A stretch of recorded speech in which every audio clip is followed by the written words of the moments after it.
Hello and welcome to an RPG Reanimators It's Alive actual play of the weird heroes of public access.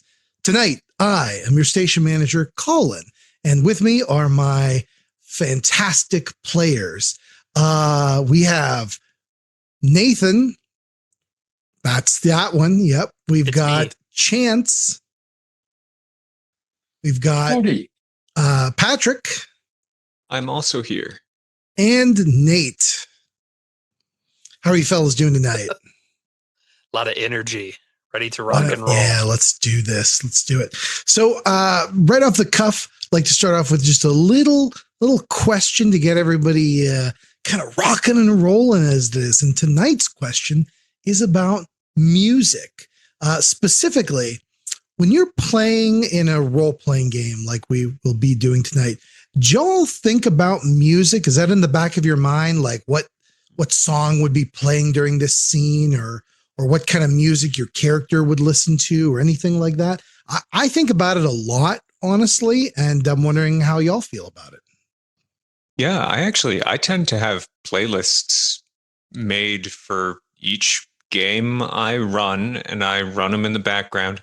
I recently played a really, really excellent game of Trophy Dark.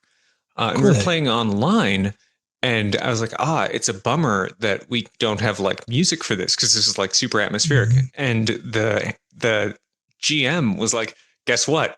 Here's the playlist I made. We put it on like just in the background. We hit play all at the same time, and it like tripled the value.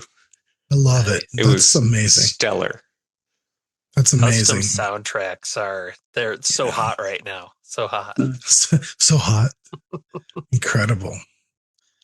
Yeah, I'm jealous. I can't listen to music. My brain doesn't work that way. And the only thing that I'd be bringing is references to They Might Be Giant songs throughout. So it's not very useful. Nathan, you can put a little Birdhouse in My Soul any day. It's all right. What do you mean you can't listen to music? I haven't listened at the same time while you're doing stuff. Yeah. Oh, while you're playing. Yeah, while I'm playing. Okay. Yeah, just pick stuff that doesn't have lyrics. Yeah, it just doesn't work like that. It's too much. I'm just so locked in on the action. That's really interesting. Next time I see you, Nathan, I'm just going to start singing Particle Man way down the street.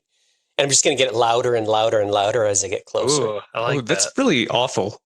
A little bit of flood. That's how I am. That's how I am. Mm-hmm. Their latest album is great, by the way. That's my plug. That's their 400th or 401st album? Yes. Something like that? Yeah. Something. This episode brought to you by They Might Be Giants. Oh, my God. Epson printers.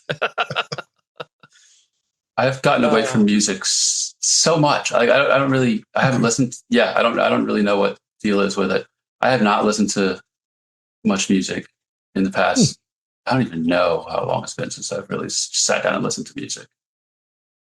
When I was a kid, I used to do it all the time. It's kind of weird, I think. What was the music? What was your jam? I for a little while, I got really into the Bloodhound Gang, but it's like a little bit too much. Yeah, sure. And what else did I listen? It's pretty eclectic. It's just like a mix of everything, you know. Nice. I wasn't The Lonely Island in there, maybe. That feels like that's kind of a lateral. Yeah.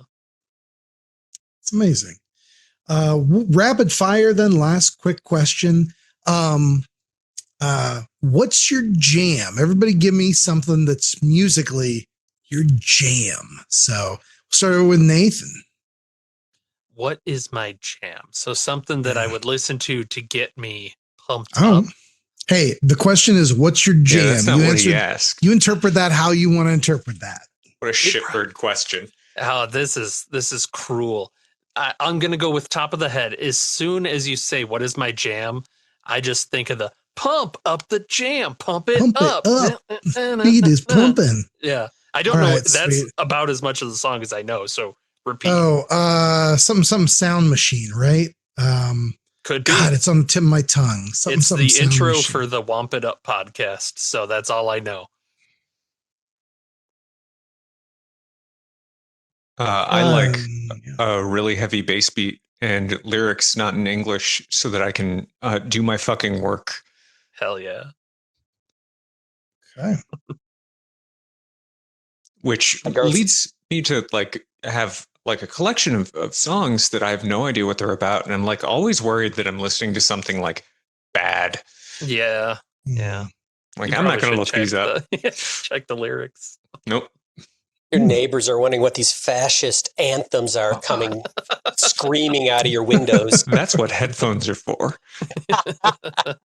I go through musical slices and I usually repeat them. But right now, my jam, Rhinestone Cowboy, the Orville Peck version. Orville Peck. Hell And yeah. To Orville Peck right now is on a lot of repeat. And then Chromatics and everything that this Johnny Jewel guy, who's a publisher, puts out, which in my head I call sad boy music. A lot of it is sad women and a lot of like dreamy orchestral synth. And I don't know, that's my jam, which is weird, I guess, but that's what's hitting me right now. But Rhinestone Cowboy, Yeah, I guess I kind of like Cake. Hell yeah. Oh, All yeah. right. Right on. Right on. Love it. Love it. I'll piggyback off of what Nate just said. Sad boy music is I try to listen to a lot of different stuff, from like metal, hip hop. Rush, of course, is the greatest band ever. So everything you all just mentioned is vying for second place. But in our Impossible Landscapes game, I just made up a playlist of not the songs my character would be listening to, but that like would play during his scenes. And they're all that kind of like sad boy, like Mazzy Star and shit like Mysterium, or not Mysterions, Portishead, sorry. Okay. And just like shit like that, like very dreamy. Yeah, amazing. Johnny Cash's Hurt. Yep. Not dreamy enough. I want real real like navel gazing, like you're standing at the edge of the beach and you're wondering why the fuck we're all here kind of music. So anyway. Colin. Yes. What do you think of for your games of Weird Heroes of Public Access? Because what I think of before Chance told us what his jam was, I kept thinking of like steel guitar, like surfer rock, that sort of thing. But now I'm feeling Cake. Cake is really good for Cake this. Cake is really good. Yeah, Cake is an excellent choice. We're going the distance. Honestly, it's a mix. I feel like this can be as eclectic as we want. We don't have the rights to any of that music. Yeah, we don't. And that's why we got to use mouth sounds to make it. So, can anybody hear beatbox other than me, of course, which I'm not going to demonstrate, but just rest assured that I can. I'm also an expert beatboxer, but I'm not going to demonstrate that. Yeah. Perfect. How much of a Cake song do you think we could sing a cappella before we get DMCA'd? Hey, let's try it.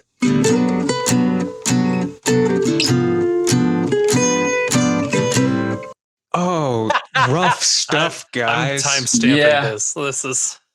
This is like when we sing Happy Birthday and my family calls every month. My goodness. The synchronization is impossible online. So I've lost hope points for real. In real life, I just lost hope points. Damn. That was fucking rough stuff. That was great. Hey, if you're still listening, good on you. Good on you. What a good listener. Boy, I feel like we owe everybody that watches this a US dollar mailed to them in an envelope for their trouble. I think Nathan's shooting just bleep that whole section. Well within his rights. Okay, well, we'll see what happens to that. All right, Colin, get us a recap. A dense. Oh, yeah. Recap. Let's do that.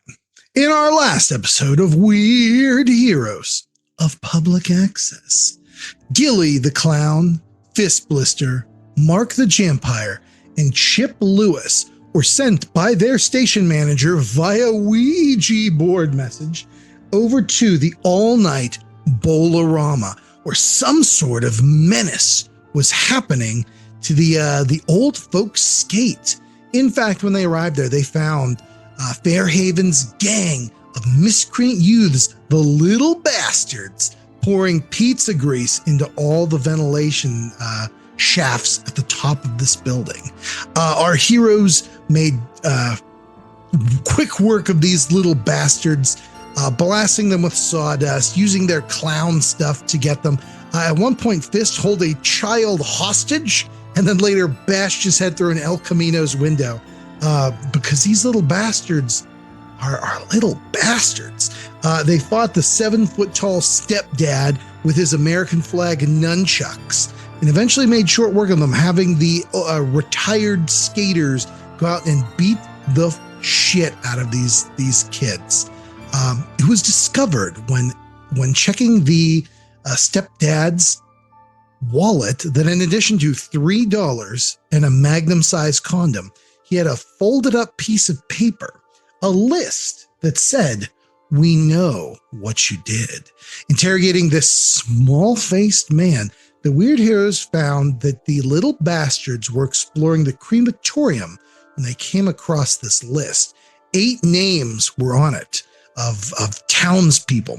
They believe real estate mogul Frenchie Lacar is up to no good. For in fact, when he would show houses to non-residents of Fairhaven, days later, they'd go missing. So they decided to pull this prank for his fundraiser at the Bolarama tonight, covering him in pizza grease and ruining the event. We have not followed that up at all, for the record. Not even a little. Fist Blister, activating his superpower of super scent, was able to smell the list and determine what type of paper stock and ink was used to make it. While he couldn't trail it like some sort of cartoon animal, like following the smell lines of pizza or whatever, they thought that maybe, just maybe, if they could get some more information about this type of paper, where Fist could smell other reams of paper, he'd know where it came from. To that end, they ended up at Glimp Bites downtown, where Sherman Glimp and his companions were engaging in a bit of the old Dungeons and Dragons. Sherman was quick to help out the group, telling them that yes, this came from an Epson SQ2000, one of the finest printers ever made by anybody ever. It's a rare piece of engineering, but all of Epson's products are phenomenal, as we know. Sponsor us. And so the only SQ2000 he sold recently was to Bernard Cinderman 3 months ago at the crematorium. In fact, looking at this letter, it says that something's up with the crematorium as well. The group decided to go there in the evening, leaving Sherman to use his intense hacking skills to see if he can find more information about where this missive came from. Additionally, Sherman will provide the group with a top-of-the-line pager. He'll leave a message at the station once he finds some information. The group arrive at the cemetery where they go to the crematorium up on a hill. It's covered in fog tonight. It's spooky as shit. All the trees have no leaves, even though it's like April, and they're like blowing around and looking creepy. The crematorium, however, is running full bore in the middle of the night. There they meet Bernard Cinderman's son, Brody Cinderman, dude, who loves his dad and is unsure what his dad is up to, but he wants to help out. He unlocks the door to the crematorium proper, and there they find Bernard Cinderman and a bunch of sweet-ass metalheads with electric skulls printed on their denim and leather jackets. And they are burning dozens of corpses of these emaciated, look like homeless people. They look like they've been drained of blood. The electric skulls jump into the air, turn into bats, and fly away, leaving their hearse behind. Interrogating Cinderman, he says he can't say the name of who's blackmailing him. He can't even utter it, for to do so will be death. They convince him to write it down, which apparently also fulfills that bit of destiny, as the piece of paper he writes on bursts into flames, and the place is flooded with thousands upon thousands of feral raccoons who begin to devour the corpses and Cinderman alive. Thinking quickly, Mark the Jampire uses Bela Lugosi's last cape to wrap up Cinderman and leap out of a window. Chip Lewis grabs Brody and runs off into the night, while Gilly and Fist jump into that hearse and escape the building. And we're going to pick up there as we see the outside of the crematorium on a quiet night here. And bam, the doors explode out. The fog machine that Fist kicked up is shooting out of this hole. Raccoons galore are all over this place. There's thousands of them. And a speeding hearse jumps out of the building, picking up Chip, Brody, Mark, and Bernard later. Bernard, critically wounded, had written down one name for you before the paper went up in flames. Lord Reginald. We'll go to the inside of that hearse, speeding away. Take the scene away, boys. Who is driving? Am I in this car? Please. Yeah, you Yeah, came everybody's in the car. The moon roof, if I recall. Okay. Yeah. I think Fist will drive. Lord Reginald. Reginald. Don't say his name. Ugh. Bernard's not long for the world if we don't get him some medical support. I'm bleeding. Don't worry, I'll be the last thing you see, Bernard. I know he's I a won't. clown. I know I won't go to hell because I already see it here. Why don't we all describe our characters? Gilly, take it away. What does Gilly look like as he's looming over this dying man? He's probably splattered with actual blood this time from Bernard's mini raccoon wounds. But other than that, beneath the layers of blood, there's grease paint and clown makeup. And he's got a clown suit of some variety on, but he's very adept at blending into the background. It's just, at the moment, probably a little too much red to do that. I understand. Perfect. How about Fist? Fist, what do you look like? You know, I think that Fist right now, he kind of looks like you would expect an insurance adjuster to look like. Okay. He's got like a button-up shirt. He's clean shaved, clean shaven. He keeps his hair neat now, and he's button-up shirt and slacks. He's even got some dress shoes on. Perfect. Classic. Mark the Jampire. Yeah. Mark looks exactly like an accountant with grease paint, plastic vampire fangs, like darkened. So he's got his little spectacles, his glasses on top of the grease paint. He's really careful not to smudge them, and a cape. Perfect. And finally, Chip Lewis, last but not least. Chip's wearing a very sensible Carhartt plaid button down, reinforced elbows, jeans. He's got a jean jacket on, which he's rethinking after all of these jean jacket delinquents that we've had to deal with. A pair of nice work boots, but they are covered in that vomit and spill soaking up sawdust from the skate rink, and that's like halfway up his ankles, and it's sort of trailing behind him. Some engine oil and grease from the glove cutter, and some raccoon detritus. Chip maybe starting to stink a little bit, just from today's adventures. And since it's been at least 7 hours since Chip showered, the full beard is coming in, because he shaves down clean shaven every day, and 6 to 7 hours later it's inches of growth. Chip Lewis is less blood, mostly testosterone that's just coursing through his veins. Just pushes out a full I love Play-Doh it. Fun Factory.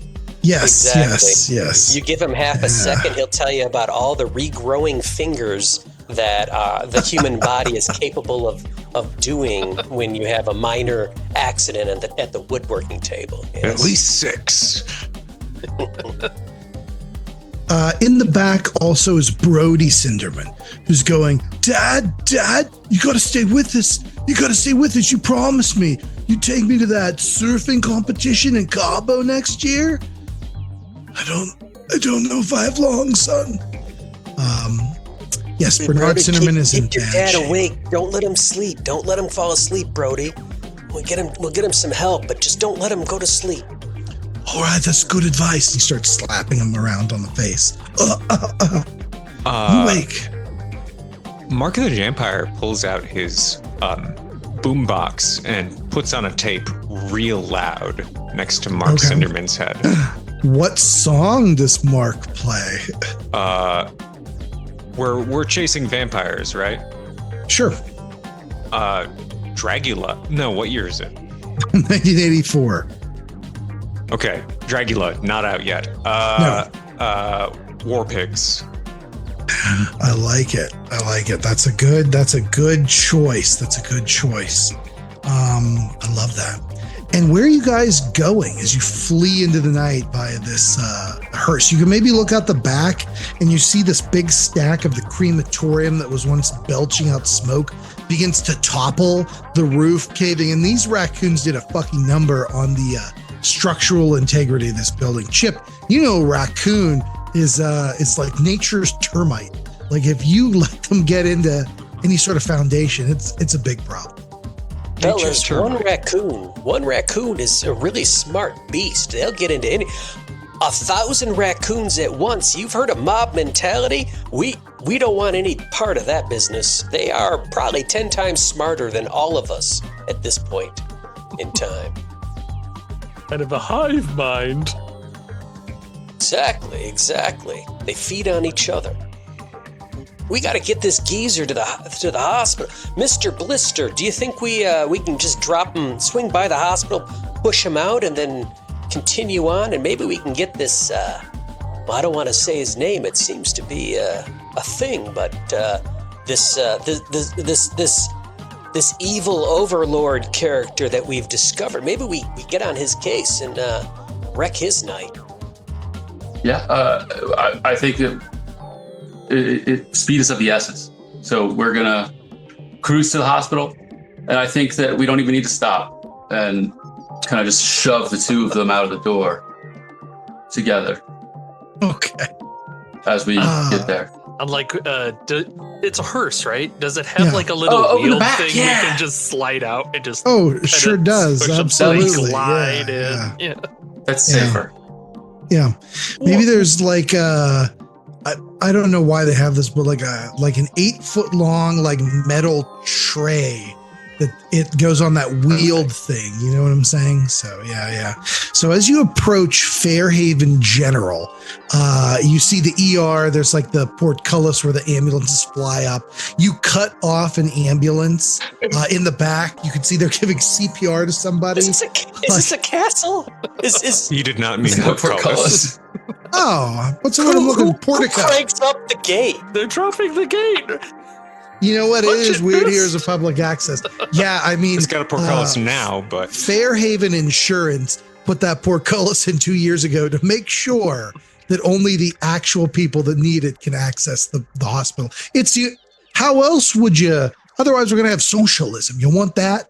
So yeah, how else are the insurance companies going to be able to control who gets in and out? Exactly.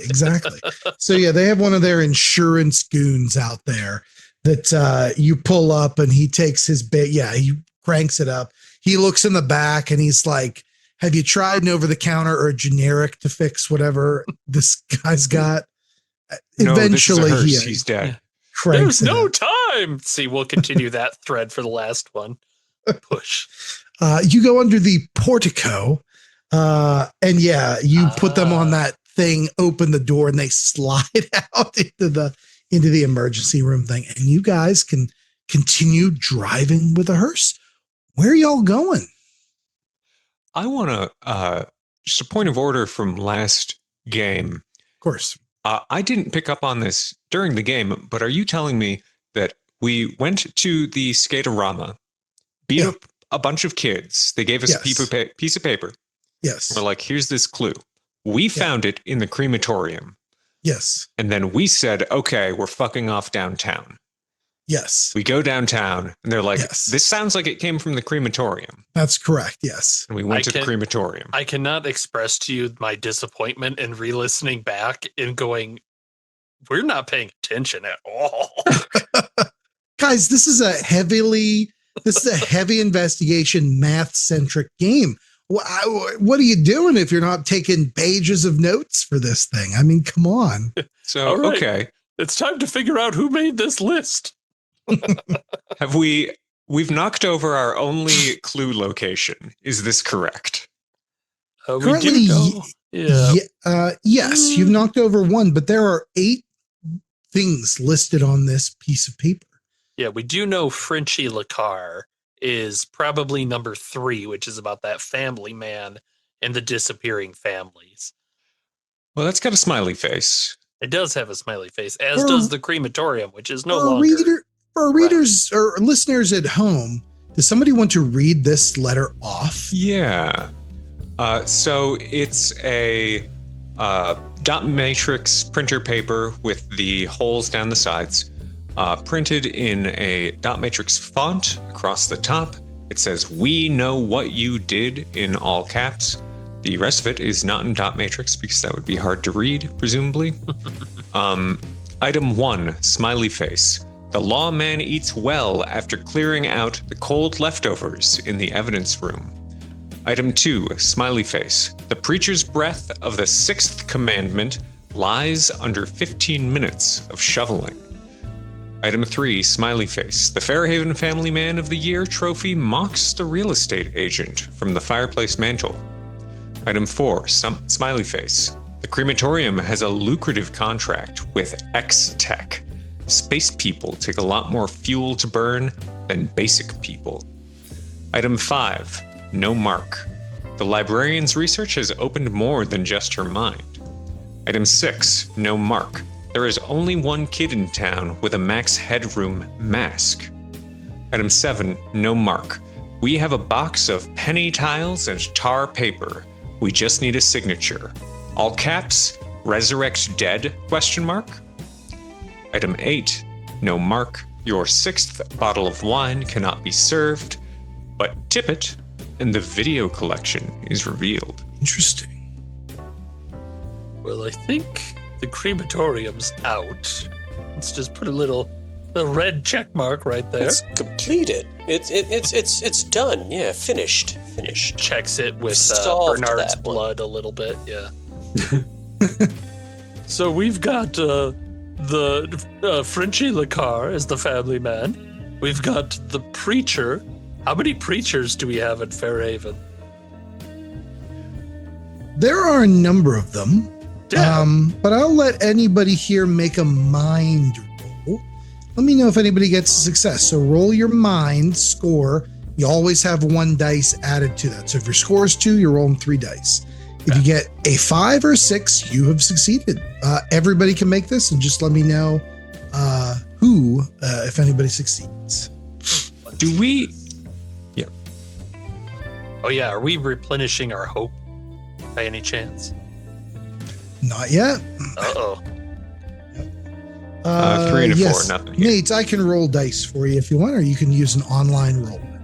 It's up to you. I've got a bot channel over here. Okay, Just- perfection. I won't It's just a promote. weird feeling to Yeah. be in a place with no dice. Yeah, where Yes, are you that that's- you I don't have no know. dice? No, An it's undisclosed location. an Something I undisclosed learned construction site. is every month you There swallow you some dice. Then you can kind of anytime you need, you just have to re-swallow it. Like That's actually a statistical outlier. Dice's Georg is okay. he eats 10,000 dice a day, so that really changes the average. Fair enough. Well, Fair that's enough. good. fair With all the enough. spiders in my stomach, I don't have room for dice. So I don't like that. Yeah, like eating them, and then I push my tummy like those little bobble things that bounce them around. If you lay flat, you're like an 8-ball that kind of rise up. To the top. So did anybody succeed at this mind roll? No. Yes, Gilly the Clown. 3 Billy 5s. has 6. Oh, Fives are successes. If you'd So- like, you can look on. Well, I won't say Chip. where. No, I don't trust you, but I don't feel like looking it up either. So it's all good. Chip Lewis, I'm going to give it to you then with 3 successes. Something that sticks in your mind. You know, they've called into your show a number of times, and you know it's Reverend Joy Cummerbund, and he has been leading a crusade against role-playing games and other assorted activities like that, saying they're a gateway to the devil. So he calls up your show, what is it, Get Nailed with Gordon, quite a lot. Yeah, quite a lot, even though he never has anything to say about construction or repairs or anything. Well, what's awkward about his calls is how many times he wants me to erect gigantic carpentry-made crosses on different lawns, and I just keep getting a sense that something off with this. He's running through them awful quick. Yeah. No, why does one man need so many wooden crosses in one small town? So I try to scream, but then he uses these fake voices and pseudonyms. I swear, and it's like 2:30 in the morning. What is he doing? Well, if he's using all these voices, how are you sure it's the same guy? Because he asked for the same damn thing. Another 7-foot-tall pine cross, and make sure the wood isn't too new because it needs to, and then he'll trail off at the end. And I don't like that guy. That Joy Cumberbund, I have a feeling, fellas, that's someone that's up to no good. If he's breaking the 6th commandment, that's the do not kill one. Which, honestly, why is that number 6? You'd think that could break the top 5. Maybe the first. It might have been a higher, 6. Well, it's the first one on the second tablet. Oh, that's good. Look at you. Do you wonder if the tablets maybe got mixed up when Moses grabbed them? The second time they got flipped after he smashed them. Mm-hmm. Yeah. Well, we also know the lawman is doing something, and the librarian. I think those are like the 3 people we can, or the 4 people we can find, but none of them lead us to LR. Wink. What? I have to say, the librarian's clue here sounds sort of interesting, and sense of, it's also, I'm a simple man, fellas, and that just seems very straightforward. Should we go after what? I mean, we just spent a lot of time talking about ones with smiley faces next to them, and now we're switching over to the ones without smiley faces. Does it matter? If these are already done, they're checked off, right? So, well, it had a smiley face before the crematorium imploded. That's true. So I did think about that. And it had a smiley face before they dumped pizza grease on what's his nuts.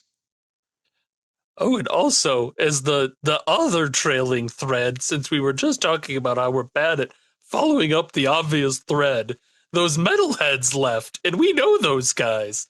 They're the ones that were going to look at that other tomb thing for vampires, which I'm not an expert, but I think they may have found one. Oh, speaking of the vampire, I want to pick your brains on this. Do you suppose his name, terrible word of power, Ordley, Reginald Lay, that guy, Ray. A piece of paper bursts into flames when you write it down. Do you suppose if we broadcast it live, would that take down Fairhaven's electrical and video systems, or would it overwhelm Lord What's-His-Nuts' senses, allowing us to breach his tomb, which is my new favorite euphemism? Mm-hmm. I think you're onto something. Seems like a real coin toss. You thinking that when his name is uttered or written or said, like there's a link between the person who does it, and if we did it on air, you think that the link would be all of the people, and so it would just sort of burn them out? Well, like the alternative is that his name is some sort of ontological evil that causes like nature itself to abhor it, which is not great. Right. So maybe it's like a ground fault circuit interrupt switch that you hook up next to your kitchen that will trip so quickly when it senses an overage of power and keep you safe. You think maybe uttering his name, lowercase h, would do that? That's an interest. I like that idea. The only I like it downside just is because that the entire town might be invaded by raccoons. That's the only downside. If we get it wrong, yeah. Maybe we should go to the library and do some research. Oh, I like that. That's some real Call of Cthulhu thinking. Yeah, I don't know what sort of research would reveal a path forward on this, though. There is also the librarian at the library. Yeah, I think Chip, you were saying that. I think the librarian, middle of the night. Let's go break into the library, the 24-hour library. It's Fairhaven. The library opens at 4? 3:30, 4 o'clock for the preschool kids to come in and get their books. Closes at 2. It's terrible. So maybe we should all go use library and see what we find. So it is the middle of the night. You guys stink of sawdust, pizza grease, raccoon detritus, sweat, blood, and God knows what other fluids. We're going to say, it's 4 a.m. and you pull up in a hearse to Fairhaven Public Library, which is just beginning to open for the preschool crowd, because preschool means before school. If school starts at 6, you got to get there early, right? Like we love the FHPL. Yeah, insane. So you get there. There's a school bus that's pulling up, that's maybe letting out a whole bunch of like these kindergartners who are just like bleary-eyed. They're like, oh God, like it is too early even for us. And they're like, there's a kid, and maybe you see like a crossing guard like, morning, Jimmy, and he goes, don't fucking talk to me till I have my coffee. And he goes into the library. So the library is opened at 4 a.m. for the preschool crowd. Yes. It's a giant Gothic building. It's made of like gray stone. It's been here for like 200 years, right? It's a huge place. What are y'all doing? I think before I go in, I would like to do one thing. Yeah. I want to pull out my mic and recorder. I want to pop in a new mini cassette. Okay. And I want to click record and say very clearly, oh, no, that's not true. I want to let it advance 10 seconds. Mm-hmm. I'm going to say very clearly, Reginald. Okay. Stop it. Okay. You do that. Play with fire. Do you do that sneakily? Or No, do I just do it. That? Yeah, no. Okay. Ooh. I'm watching all the trees and the bushes to see where... Well, that's not his Mark's... name. I mean, it's half of it. Yeah, but I didn't say the first half. I'm going to say that later and rewind the tape, and then I'm going to play it a distance away. I'm still on edge, so I'm still watching for... Maybe this. I didn't say it. The machine is going to say it. Yeah, a bunch of wildlife just like eyeballing us from the trees. Like, what'd you say? Yeah. I mean, you did say half of it at least, so maybe a flying squirrel or something is going to. Yeah, but like, if you say "uck," it doesn't really count, right? Mm-hmm. You say it fast enough, or you say it at the end of a word that has an F. Yeah, but if you say it on TV, you can say "uck." Yeah, if you say "tough uck," someone might get the wrong impression. Some kid hears that and he goes, my ears, and they start bleeding when he hears tough fuck. Welcome Someone's to like, oh, Fairhaven. his sensitive ears. They rush him inside.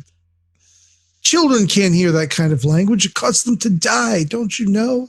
It's true. It's true. I feel bad for a second. Well, let's head inside. Still soaked in blood, just walking past these preschoolers. They're like eyeballing you. Squish, Oh my God. squish. Is that Killy the Clown? Why is he here? I thought he was only in our nightmares. Stay in school. Oh God. Anything to okay, yes, sir. You go into the big library. The kids are all taken to like a preschool room where they're given like there's coffee and crullers and they do their punch card in for the day. They punch in and immediately start like playing with the Legos and knocking shit over. It's a big library and it's just opening up. And there's already like an old lady at the doors being like, you're a minute late and I've got to get my book because I'm bitching and moaning. But a librarian comes and opens it. A sweet older lady with like the cat ear glasses and they're like connected by the little beaded chain or whatever and like a cardigan.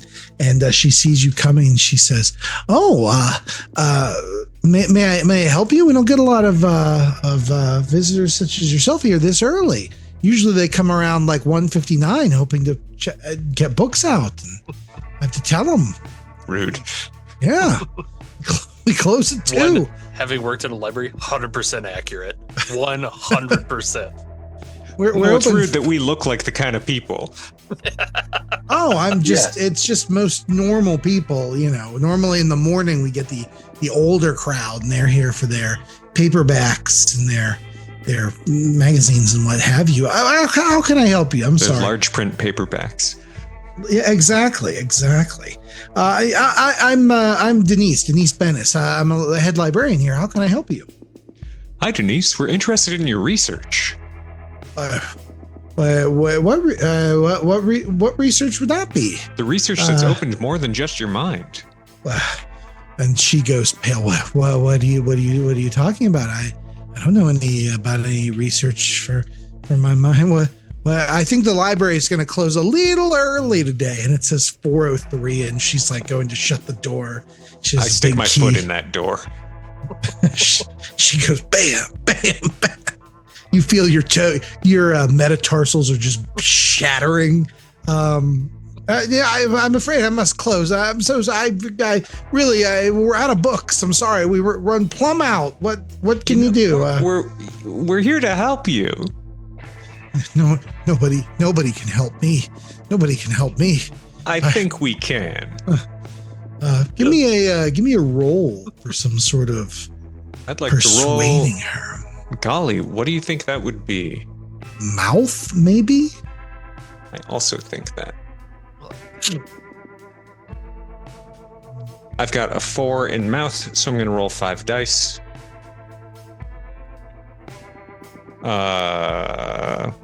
1, 5, 6, 6, 4. Nice. That's a success in there. And she goes, I don't think anybody can help me. I'm in way over my head, but why don't you just we'll be the judge of that. Yeah, just how open is your mind? Or wait, what else is open? Well, what are you implying? just my mind, unless you're asking for a dance, sailor. Then we'll see what gets opened up. It's a little early for that. A little too early, yeah. There's a preschooler that's just pouring like bourbon into his coffee, and he's like, it's way too early for this, let me tell you. Hey, no smoking in the library. Hey, shut your face, clown. I'm gonna go borrow a lucky strike off this preschooler and light up. Yeah, Unfiltered he's like, oh, of course, yeah. He's like, yeah, tough day out there. I gotta get to work being a kid. What a racket, but it's a living, I guess. Anyway, back inside the library, Denise Bennis is she's like sobbing, and she's like, I don't know what to do. I don't know what to do. I don't know how he found out. He came to me one night and he knew what I was doing. And if this gets out over the town, I'll be ruined. Ruined. I can't be ruined. I can't go back to being the head librarian to the New York Public Library System. That's what will my parents think. I can't do it. Well, it's best to just tell the truth. That's what I always say. So, who caught you and what were you doing? Look, you can't. I'd like to know the rest of them too. The rest of what? If we've got time. Why and how.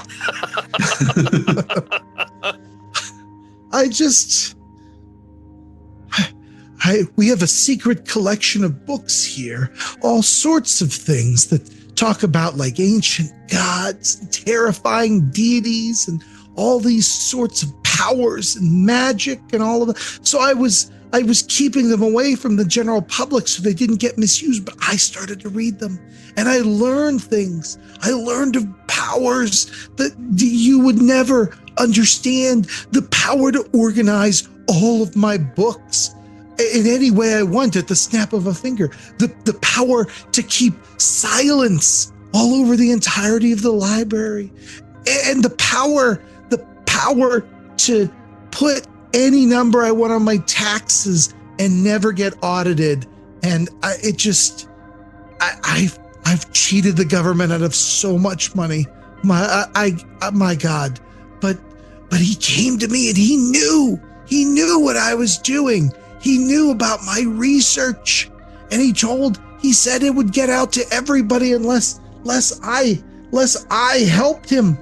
So I've been compiling a library of dark spells and secrets, and he's having me get the ingredients he needs to make potions and all kind of terrible substances. Oh God, what have I done? I'm in too deep. He's using these to drug people, and he's using it to mind control people, and I'm providing him with all this. Oh God, what am I gonna do? Do you know his name? I do, but I can't say it. He'll kill me. So start with an L and then also an R? Yeah, I can't say any more than that. I can feel it already. And she looks out a window, and at the tree line, you see red eyes, and a moose steps out of the tree line and just stands there and eyeballs the building. Oh God. That hoof thing. Lady, get out of our way. We're here to steal your books and ingredients. And I sort of push her like a little bit. She goes, and she falls over and her hips break. No. Oh, Mark! She goes, they're in there. There's a secret door through that janitor's closet. I have the secret library and laboratory set up in there, but he's going to come at the end of the week, and when I don't have anything to give him, what am I going to do? You've been robbed. There was nothing you could have done. I don't think he'll care about that. Oh. Then you'll probably die. I don't want to die. Maybe I should go back to New York and take that job. You knew the risks when you started reading. Oh, God, I did know the risks. If only I was illiterate like my parents wanted me to be. Oh, God. You can go into a closet. There's a janitor's closet. It's a staff only. And in the back, it's just another door, but it says secret lab on it. Do not enter, staff only. And you open that up, and it's this it is straight out of Call of Cthulhu. It's like a wood and stone secret room with cobwebs above and shelves full of alchemical equipment, alembics, morts and pestles, and moldering grimoires of ancient knowledge are here. And it looks like she's been collecting in empty glass milk bottles. She's like got a bunch of these things brewed already. And one says like mind control, the other says sleeping poison, the other says insta death on it, like these like masking tape labels that she has written. And you see all these tomes and stuff. What are you all doing? That kindergartner is like, well, I better be clocking in, mister. It was good chatting with you. I hope your day gets a lot better than my day's about to get. Fuck, I hate this fucking job. And he walks over, he's 4, and he punches the card. And then he goes, ah! And he starts drinking sugar and knocking Legos and shit over. Just damn it, Billy, I was going to ask. He's off. I'm sorry, mister, I'm on the job now. Bye. And he like runs around. He takes off his clothes. He becomes sticky immediately. In the 2 seconds between punching in and just moving, he is immediately sticky. You're not sure how. The bourbon can't help. That's my chance. Lost my chance. Well, I had an idea, but what's your idea? What's your idea, I Chip smoked a Lewis? cigarette too quick, so too slow. And I mean, once we start talking about our exes, man, I'm gonna go in and find the other 3. Okay. Maybe on when shift change, maybe they get a break. We can ask them about Max Headroom, but until then, there's a grimoire. Interesting. Yeah, there's a 15-minute union break, right? 15-minute union break, yeah, of course. Every 2 hours. One of them's going to know the only kid with a mask as cool as a Max Headroom mask. It's probably the envy of the entire school. Pretty sick. Yeah, you go back in. Yeah, we can even back it up a sec. Like as he's like, yeah, Wanda, she was a real piece of shit. Let me tell you, it took me for everything I had. Jesus Christ, she went half the fucking planet. Let me tell you. Anywho, I gotta clock in here. It's Oh wait. Well, let me ask you something. I got a nephew.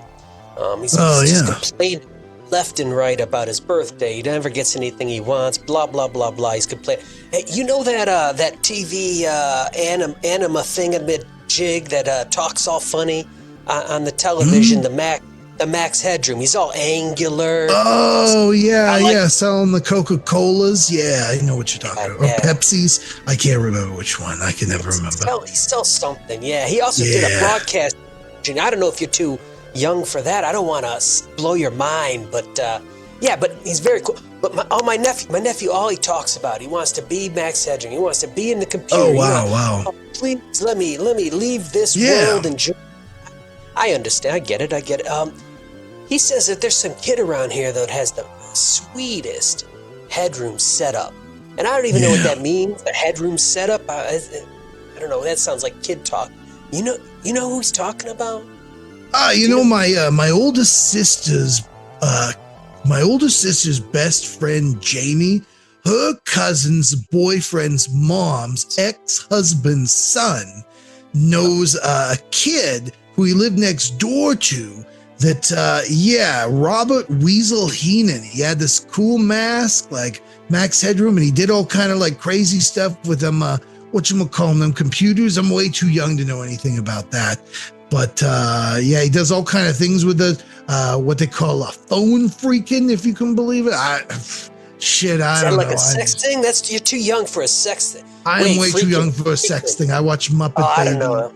If you spelled it out, I could tell which one you're talking about, but I don't get it. Yeah. Anyway, look him up. Robert Weasel Heenan. He lives over on Glendale, I think. So you might want to pay him a visit and see. I know he's got that Max Headroom set up, and it's crazy you mentioned that Max Headroom broadcast interruption because that happens 3 years from now in 1987 in Chicago. I have these crazy dreams. Wow, that's wild. That's wild. Maybe he's the guy that's going to do it. I don't know. I got to level with you, kid, too. I just forget what year it is constully. Me and then too. I go off because of all the dreams. It's because I'm dreaming all these weird dreams, Right? I know. I mean, these unfilters will do that to you. Let me tell you. And then the anxiety dreams about fucking Wanda. Let me tell you. I might only be 4 years old. I might have only been on God's green earth for 4 years. But if there's one thing I know, it's that you do not want to get married to a Wanda. Let me tell you. That's what you're an old soul. I could tell, an old soul. Oh, thank you. Used up, battered, wrung out, ringed out, tattered, burnt up soul. That's right. That's how we come out. Well, hey, I gotta get. It was a great talking to you. I gotta get to work. I don't want to make you late. I don't want to make you late. These blocks are gonna stack themselves up and then knock themselves over while I scream. So I gotta get to it. Right. No. And he smokes out the cigarette on his own hand. This is the only way I feel anything. And then he punches in. It immediately becomes sticky. He goes, ah! And runs around, knocks blocks over. Thank God I cannot sustain that fucking voice. Do not, no more talking to kids pre-shift, right? I want to talk to all of them now, just one after another. Who knew the kid with the coolest mask would have the coolest last name? Find that away. Perfect. Yep. There's something wrong Robert with the kids in this town. There's what? There's something deeply wrong with the kids in this town. No, what are you talking? talking? The children's programming. Looking at you, Gilly. Today we're going to learn how to slaughter a pig. That was a one time it didn't go over good. Inside the room, Denise is crying. You've accessed her secret repository of knowledge. She's like, I'm going to leave. I'm going to go back to New York. There, Denise. There. I should have listened to my mother. She wanted me to be an unemployed drifter, but I said, no, I'm going to learn how to read and be a librarian. And then I rose to the heights of being in charge of the New York Public Library system. And then I moved here to be closer to family and that damn man. And now I'm going to go back. Oh, I hope he doesn't follow me there. The library. Is this the same man you're talking? Wait, how many men are we talking about here?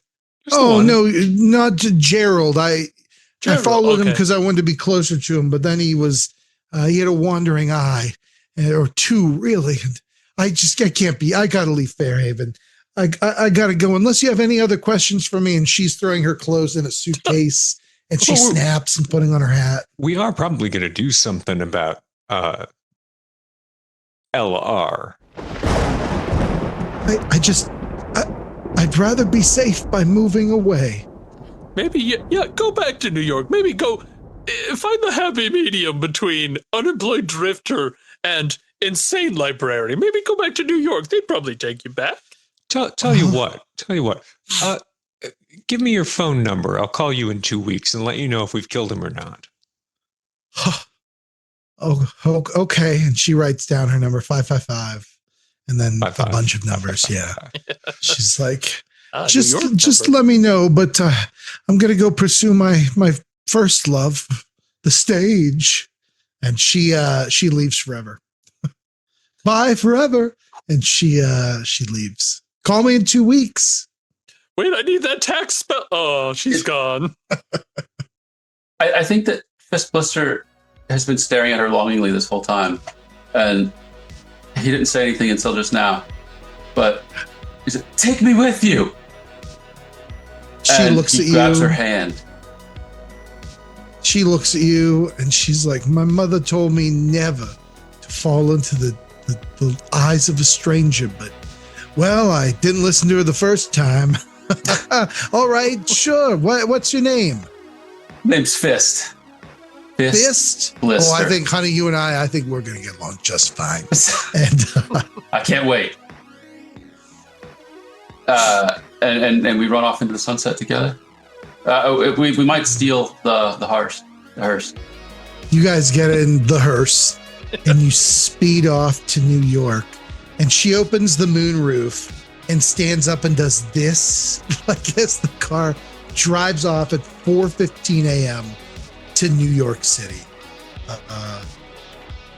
Fist, you leave the town of Fairhaven, but you leave it better than you found it. I don't know. There goes the best damn vampire I've ever known.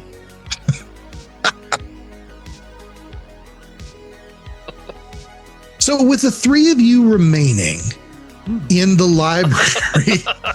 What are you doing? You're filled with grimoires. The children are going ape shit in the other room. And you hear the other librarians are like, no, don't. How are you sticky already? Oh, God. Why did I take this job? Why? What are you doing? I guess I'm reading the spines on the grimoires, looking for How to Destroy a True Vampire Lord, Volume 1. I see. You're like Necronomicon. No. Crap. The Liber Ivanus. No. Garbage. Cultus des Ghouls. No. I want fucking How stupid. to Blow Up a Vampire Lord for Dummies. Yes. I love it. You come across a book that says How to Kill a Vampire, aka Vampire Blood, and it's all written with Y's and in like a leather script. It looks like it's from like the 1500s. And you open it, it's filled with woodblock illustrations of all this like nightmarish vampire imagery. It's a heavy, thick tome. You can spend some time perusing it. It's going to take you a little bit of time. And at this point, the sun is coming up and you guys are getting tired. I'd like everybody to try to make a soul roll for me. Wait. Do I have a soul? Technically, yes. I don't. One I got a die. 6. Perfect. If I have 1 die and I get a 6, does that activate my supernatural ability? It sure does. Then I've got that chambered. Perfect. Chip or Gilly? 4 successes? We or- all pass? No, I got a 4. No. That's not a pass. Yeah. Gilly? 1-4. Gilly was good. Yeah. Gilly's good. Chip, you lose a hope point as Oh, you're Lord. feeling so drained. You guys are all tired. You have this book, and even reading it, Mark, your eyes are focusing in and out. You know you're going to have to get some rest soon, or things are going to go bad as the sun's coming up. But you have access to this library. You could take all this shit with you if you want. You could pack it up into a box and get home.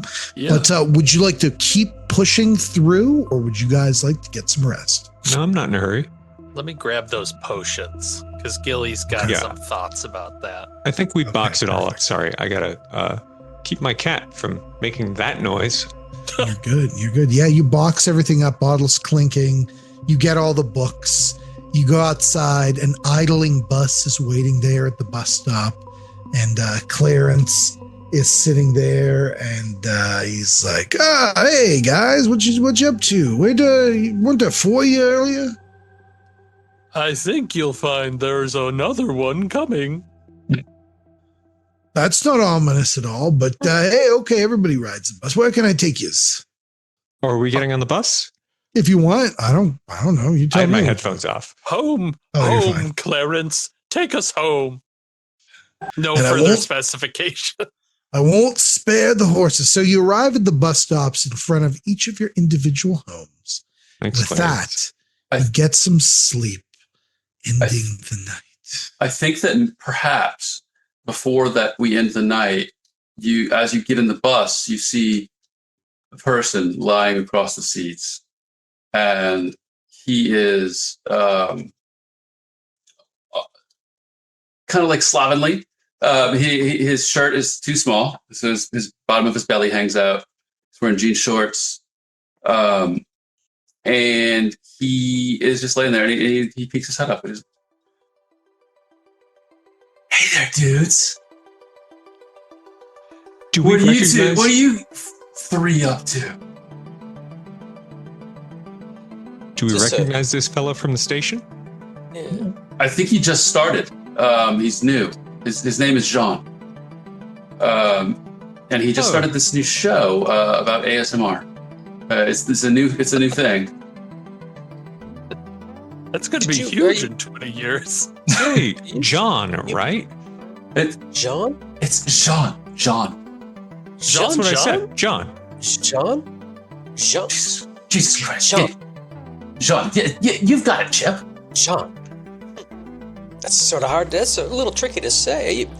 You moving into Fairhaven? Or are you just passing through? Get stuck in my throat. Jean. You're getting it just right. But yes, I'm here for good. Really? What do you know about vampires, Jean? Bad news. Bad news. That's a good start. That's a good start. How are you in a fight, Jean? Well, I've never been in. Well, how would you like to be in one, Jean? Unlimited potential. I think I'm in. Outstanding. Are you weird, John? Maybe a little. I think I might be a little weird. And as I reach into my jean pocket and I pull out a tub of silly putty and I start squelching it. Oh my. I'm getting real close to Jean. And I'm going to get down. You said you're lying across the aisle? I think he popped up. Okay, you did pop up. All right. I'm going to get over there. I'm going to get as close as I can. Maybe I can scooch in. I'm just going to look you right in the eye. Just nose to nose, eye to eye, eyebrow to eyebrow. Jean, what do you think about being a hero in Fairhaven? Is that something that might tickle your toenail, as we say here in Fairhaven? Oh, well, hot fucking shit. Damn, yes. Gilly, I am ready to be a hero. We are complete again. There is always 4. The 4 horsemen, they call us. Yeah. Excellent. John, we'll get you your paperwork started. Thank you. I'll be right on it. We don't have dental. Away, Clarence. Take us away. Clarence goes, yeah, and then drives the bus. And with that, you arrive at your individual homes to get some sleep, but knowing that you'll have to meet up somewhere tomorrow. Where are you guys going to meet up tomorrow? What's your meeting spot? Where are you meeting up to plan the day? Mayor Halandru's pavilion. Okay, I love it. And with that, we're going to take a 5-minute break, a 5 or 10-minute break. All right. Dark dreams in the night are had by at least 3 of you of bats and wolves and other strange creatures. You see these weird, small, wolf-like animals with stripes along their back. You see a giant, bat with massive, 10-foot wingspan flying around. You see red eyes and dripping fangs and the blood. So much blood. Gilly, it's more blood than you normally dream of. Well, that's odd. So let's have a little snippet. Gilly, this is what I'd love to know. Describe where Gilly lives and what his waking up situation is like. Gilly lives in basically half an apartment above a busy laundromat, 24-hour laundromat. That is constantly going. You're just hearing the hum of everything going. There's probably a few other businesses. There's the kind of other apartments nearby where you're always hearing somebody in it. And he just takes off the face paint. And if this was a movie, that's when you'd stop seeing his face, right? You just see him moving around. From the back or... Yeah. He's just moving around the apartments. He checks his voicemail. It's calls from his bookie, and it's bad. It's all bad news across the board. He's got some calls that are they're coming to break your leg if you don't pay up, and he just deletes them. He's used to it by now. Yeah, absolutely. You placed a recent bet with a gentleman on. Let's see.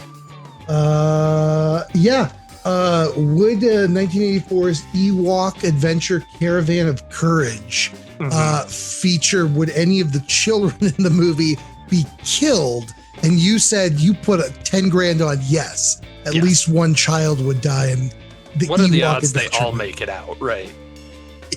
So some guys you hear coming through the walls, it's muffled dog barking. Shut that fucking dog up. And it's terrible. And your bookie's Gilly, hey, so none of the kids died. And if you don't have 10 grand to us within a week, we're going to break both your legs. So you could, hey, and we're old pals. So you tell me which one you want to get broken first. We'll do them in whichever order you want. We'll be there if Friday at 3 is good for you to break your legs. Otherwise, we can reschedule it to earlier. You just let us know. Thanks, Gil. Bye. Click. You hear, shut that fucking dog up. And I love it. Mark the Jampire. Let's see what waking up at Mark's house looks like. Yeah. So Mark lives in an incredibly tasteful bachelor pad.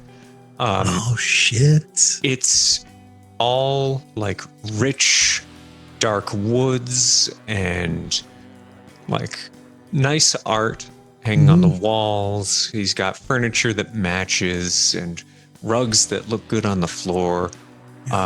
Except instead of a guest bedroom, there's this one room that's just crammed full of stupid vampire shit.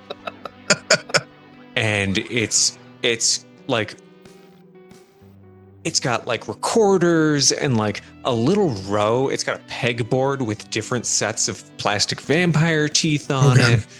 It's like really very, very organized and in like an upsetting way. Okay, yeah. I get what you're saying. Yeah. It's like, you have like very meticulous. all of the teeth, like they're so lined up, but they're just like plastic.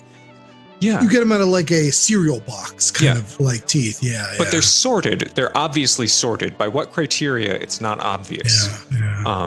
And like various different, he's got a little drawer of the little cross-shaped plastic medallions with the red jewel on it. Yeah. And then he's got his like AV gear next to that. Yeah. I like to think that there's maybe, and correct me if I'm wrong, it's almost like an American Psycho opening where you're like in the shower and you're putting on like high-end like hair products and shit. And you're like, and then I go put grease paint on my face. Yeah. You walk into the room and you pull open the drawer and the camera can't tell the difference between these crosses. You're like, and you pull one out and like get into the outfit. I love it. They're still plastic. Yeah. Oh, absolutely. Yeah. 1,000%. Yeah. You get the, you gear up with the like boom box and that stuff. I love that. Chip Lewis, what's Chip's living situation look like? Chip lives in the left-hand side of a side-by-side duplex. Maybe about 900 square feet of space to call his own. And the left-hand side is ridiculously over-engineered as he's added craftsman-style gabling and pillars and the little gingerbread decorations over the windows and on the eaves, and it's such... To the right, the normal side of it, it just looks ridiculous, but that's what I love. That's what Chip loves. So after I fed my chickens in the back, which I keep on throwing out the notices from the Fairhaven Council, which states that chickens in this neighborhood is not allowable, but I built the coop. That was a multi-episode adventure, so I had to put some chickens in there. Go inside, and my bedroom's on the second story. My living space is on the first. I say hello to Elma when I come in. Elma is the life-size wooden mannequin doll that I've been building. Whittling. I'm not a whittler, so I've been practicing my whittling skills. Sits at the table. Sometimes I'll stand it up and sit it in a window and put a wig on it, and maybe a little special treat for the neighbors and the kids in the neighborhood. But do they know that it's a mannequin, or do they think you have a wife that is like they never see? I don't bother myself with whatever. Do you think the neighbors talk to this man? Yeah, and I put on my Tom Waits because he wrote a song about me. Love it. Is he building it? Yeah, exactly. And like the neighbors are outside and they're like, hey, he's got the chickens again. What the fuck's he doing? Did you see the woman? And it's like silhouetted in the window. And then they like blink and it's gone for a minute. And you come out, you've maybe you're pre-sawdusted from just your morning routine. Like, yep, you've got the glove and everything like that. It was really I love messy, it. so I just took my shirt straight off, and sick. now I'm in my cargo short pants, Mhm. and I'm out. Feeding Is the chickens. Chip ripped? Is like, what's the physique we're talking about here? Oh, straight pear shape. Hell Yeah. Dad bod. But Hell yeah. really good arms and Yeah. forearms and grip strength, but the rest of it's just straight pear shape. Yeah. You've got that dad strength. Like if you went to the Yeah. gym and the bro was like, dude, curl this, you couldn't do it. But then you lift like 5 bags of cement with no problem. You can get 1,000-pound wheelbarrow and it's just Yeah. nothing to you. Yeah. Yeah. I love it. I have Also, a what's the question. hair situation? Because I assume it bursts out of your face like Play-Doh. Rest of the body, or are you smooth as an egg everywhere else? You know, Chip does take. I take some pride in my manscaping situation. Okay. So I do like to carve up a nice clean triangle. So That's it's beautiful. straight across and then a triangle down. The Nice Tom sometimes. Selleck special. Exactly. Incredible. Nope. Incredible. It's pointing to Wonderland is what I tell myself, is what I would tell a fictional woman in my life Yeah. if they ever do show up. I do love that all three of us are 100% undateable. Yeah. Well, let's Yes. see what Jean's got going out at Casa du Jean. Well, Jean. before we go there, I do want to ask Chip. Chip is a craftsman, and he Yes. has skill and talent. Yes. Does he have taste? I did describe my whittled mannequin woman that I had been creating. Yeah, but your house is full of furniture, like your kitchen table and your bookcases and your bed. Is this all like nice stuff, or is this all like, yeah, somebody made this and they made it with a lot of skill, but I'm not sure why they made it this way? So Chip, I think the best way to understand Chip's decorating style is to think about that tattoo artist who started when they were a teenager by tattooing themselves. And now you know them, they're 35 years old. And this silly ass teenager started their first tattoos, which look like absolute dog shit, all over the most visible areas of their body. And they haven't quite worked up to blacking out those tattoos. That's my house. You walk through my house, and what in God's name is this end table that looks like it was a pile of Kroger pallets that have been stapled together? Mhm. And then over here, there is a perfectly crafted and well-designed, well-constructed, beautifully finished end table on the other side. And I am that tattoo artist that has been tattooing myself for 20 years, and I've never thrown anything away. The entire duplex is just jammed every corner with projects, half done, full done, maybe done. Whole place smells like finishing oils, and it's, some of them are dry, but most of them aren't, and the humidity isn't right, and it's probably enough to make you sick or at least high. But This is a death trap. Yeah. Your house is going to burn down. You've got linseed no. oil rags. oh, yes, Over an well, open flame. Yeah. yeah, you wouldn't need the Oh, they rags. spontaneously combust. And it's a beautiful home. One day I hope to welcome in a small child to raise as my own into this beautiful place. I need to hand these skills down. I think, have you made the crib? Oh. So we will start next month a new series on getting nailed. Yes. What to do when you're Chip and you're expecting. Episode 1 through 6. Oh, this is a great idea. Mark, you are always an inspiration. Happy to help. Incredible. I'm going to hang up Maybe the phone and Yeah. Mark and I end our normal daily call, night call. chat. Yeah. You hang it up. There's a framed photo of you next to Old Man Willard from the lumber yard, or like with his arm. And yeah. We go over to Jean, a newcomer to Fairhaven. But what is your living situation like? So Sean is mid to late 20s. He lives in it's a nice, modest home with his mother, who wears like these muumuu gowns all the time, like 24/7. And he's got a pretty rough relationship with her. She's always telling him how he's a fucking deadbeat. He needs to get off his ass. And he needs to stop. Like, he's never going to move up at 7-Eleven if he keeps following all these whack-a-mamie ideas about silly sounds on the airwaves. And I think his bedroom, he's got a single bedroom for himself. And he's got his 7-Eleven vests like in the closet, dangling off of things, dirty slob. You know, there's just stuff everywhere on the floor, old pizza wrappers, like pizza boxes. And I think that he doesn't. His mom, his dad is out of the picture, but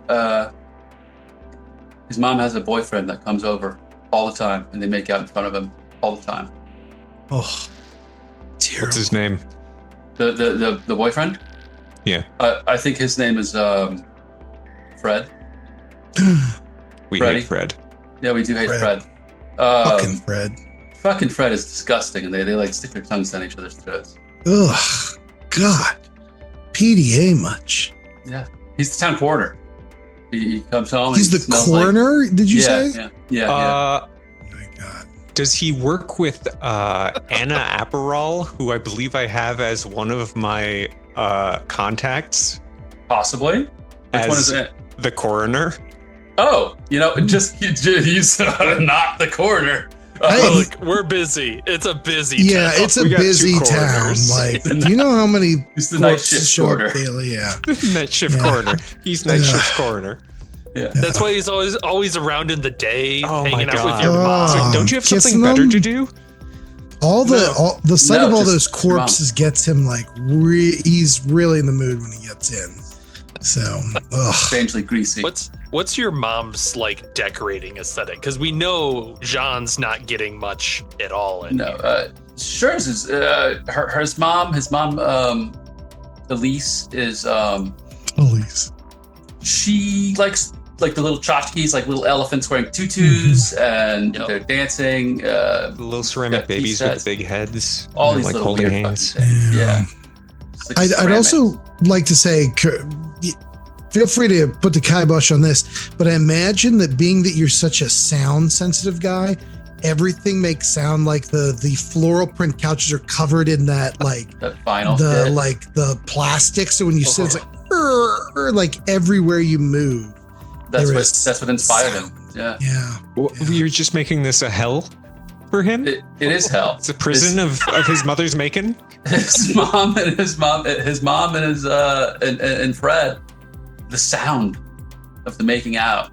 It's like a early 80s Japanese pornography film. Oh, like God. it is just, the sound is just, it is way too much. Way too much. If you know, you know. So specific. What a niche reference. Interesting. I'm just imagining Fred coming over and being like, "We got to turn the knickknacks around for what we're gonna do, baby."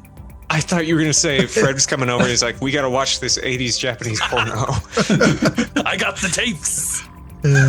They take 2 hours to turn all of the Precious Moments figurines That's around. what I meant. Yeah, so they can make out. But yeah, you heard these guys, Jean, they've invited you. You were asleep on a bus making squishy silly putty noises, and these guys invited you to Mayor Hilandrew Pavilion this morning to be a weird hero of public access. You're new to this town and the airwaves. What is your show called, in fact? John's Audio Delights. John's Audio Delights. What Even time though of there's day? a video portion. We of love it. JAD.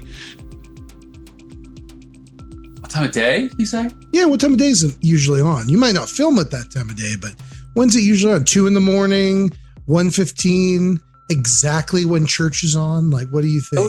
Those are my- three in those are the my afternoon is much funnier Yeah. for a sensual program. It's pretty sensual. I mean, he like drinks those Slurpees. 3 o'clock. Yeah, why not? Like Yeah, right 3 when the p.m. kids come home from school. Exactly. It's a 3:15 every day when kids come home from school and they turn on the TV. Your sensuous slurping is the first thing they hear for 10 straight minutes. Like Running into the living room, bologna Yeah. sandwich in hand, excited for today's. It's the graph It's It's episode. audio delights. Is it audio delights? Jean's auditory Audio delights? What was No, it? he says audio. Audio? Jean's Yeah. audio delights? Yeah. Horrendous. I love it.